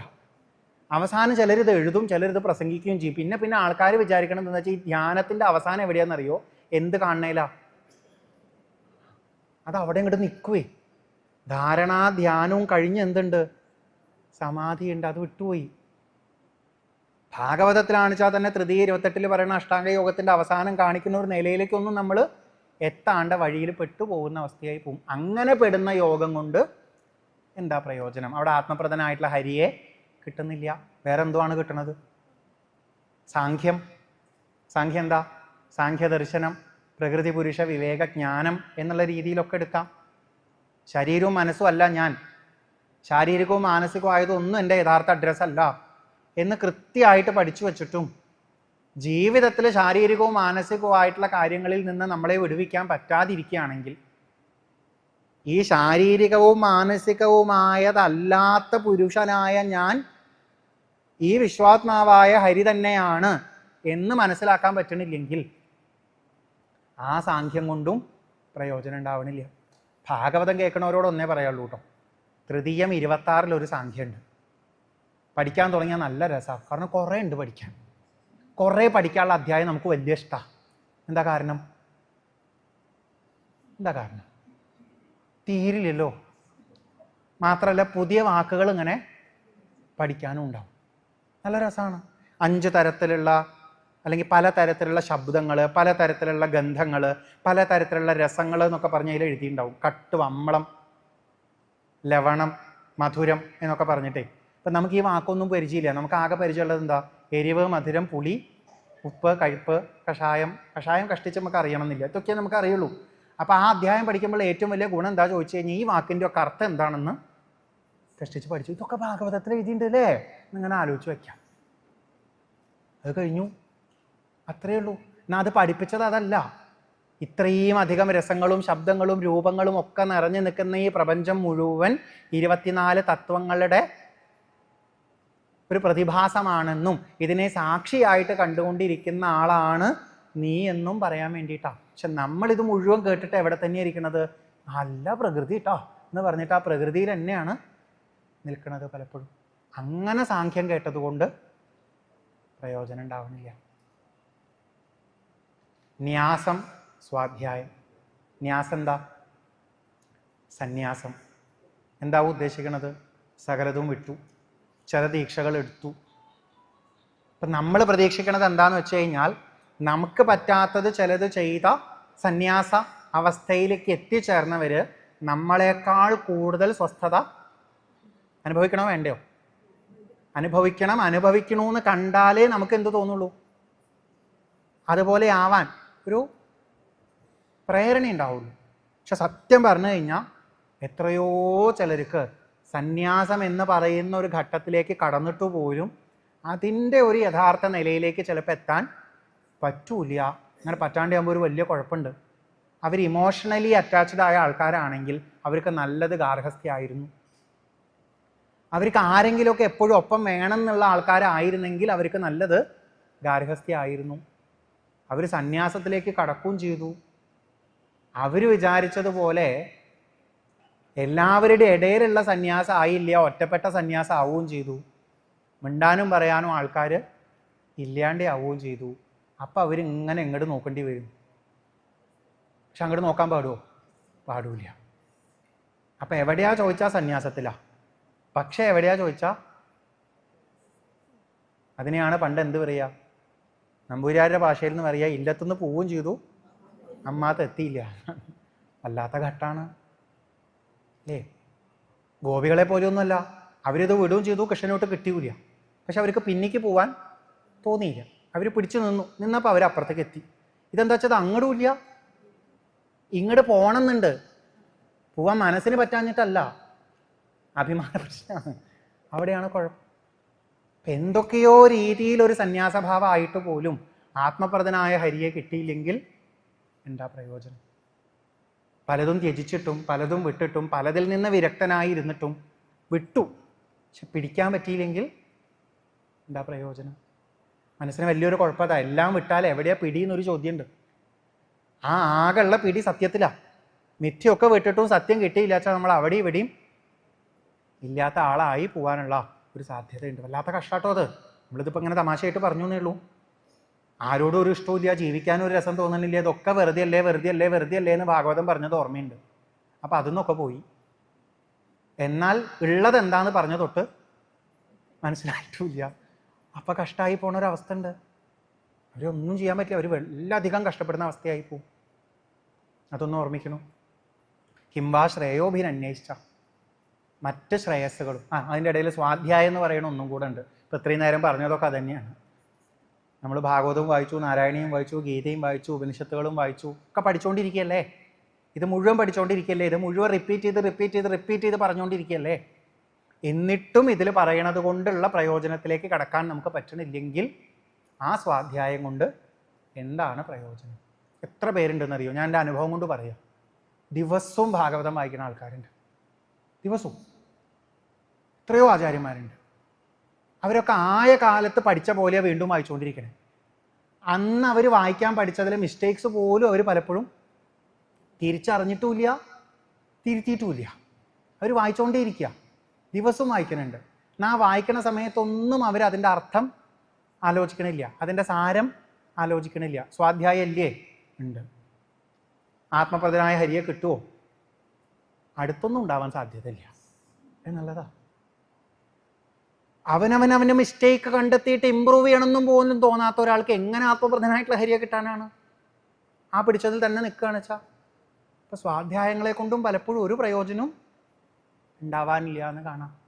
അങ്ങനെ കൃത്യമായിട്ടുള്ളൊരു ചെട്ടിയൊക്കെ വെച്ച് വീട്ടിലിരുന്ന് രാവിലെ എത്ര അധ്യായം വൈകുന്നേരം എത്ര അധ്യായം എന്ന് പറഞ്ഞ് ഏതെങ്കിലും പുസ്തകങ്ങൾ വായിക്കാത്ത ആളേക്കാൾ വെറുതെ നടന്നു പോണ സമയത്ത് 4 ശ്ലോകം മനസ്സിൽ ഓർമ്മ വന്ന് വായിച്ചിട്ട് അതിൽ ഇങ്ങനെ ഒരു അർത്ഥം ഉണ്ടല്ലോ എന്ന് ആലോചിക്കുന്ന ആൾ എത്രയോ ഉയരത്തിലാണ് എന്ന് ചിന്തിച്ചാൽ മതി. അവന് ഡെയിലി ടൈം ടേബിൾ ഒന്നുമില്ല സ്വാധ്യായത്തിന്, പക്ഷെ എന്നാലും ആൾ എന്ത് ചെയ്യുന്നുണ്ട്? സ്വാധ്യായം ചെയ്യുന്നുണ്ട്, മനനം ചെയ്യുന്നുണ്ട്. കിംബാ ശ്രേയോഭിരന്വേഷിച്ച ഇതുപോലുള്ള മറ്റ് ശ്രേയസ്സുകളെ കൊണ്ടും എന്താ പ്രയോജനം?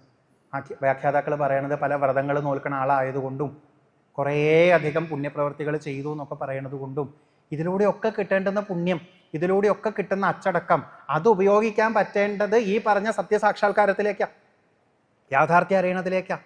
അതിലേക്ക് വഴിയൊരുക്കാൻ പറ്റണില്ലെങ്കിൽ കിംവാ ഇതുകൊണ്ടൊക്കെ എന്താണ് പ്രയോജനം? നമ്മൾ നേരത്തെ തുടങ്ങിയ ആ ആദ്യത്തെ ശ്ലോകം തൊട്ട് 4 ശ്ലോകങ്ങൾ നമ്മൾ ചൊല്ലി. ആദ്യം പറഞ്ഞത് ഇതൊക്കെ ഇന്നതിന് വേണ്ടി ആയാലേ നേരെ ആവുള്ളൂ എന്നാണ്. 2, 3, 4 ശ്ലോകത്തിൽ പറഞ്ഞത് ഇങ്ങനെ അല്ലാത്ത ഇതുകൊണ്ടൊക്കെ എന്താണ് വാസ്തവത്തിൽ പ്രയോജനം എന്നാണ്.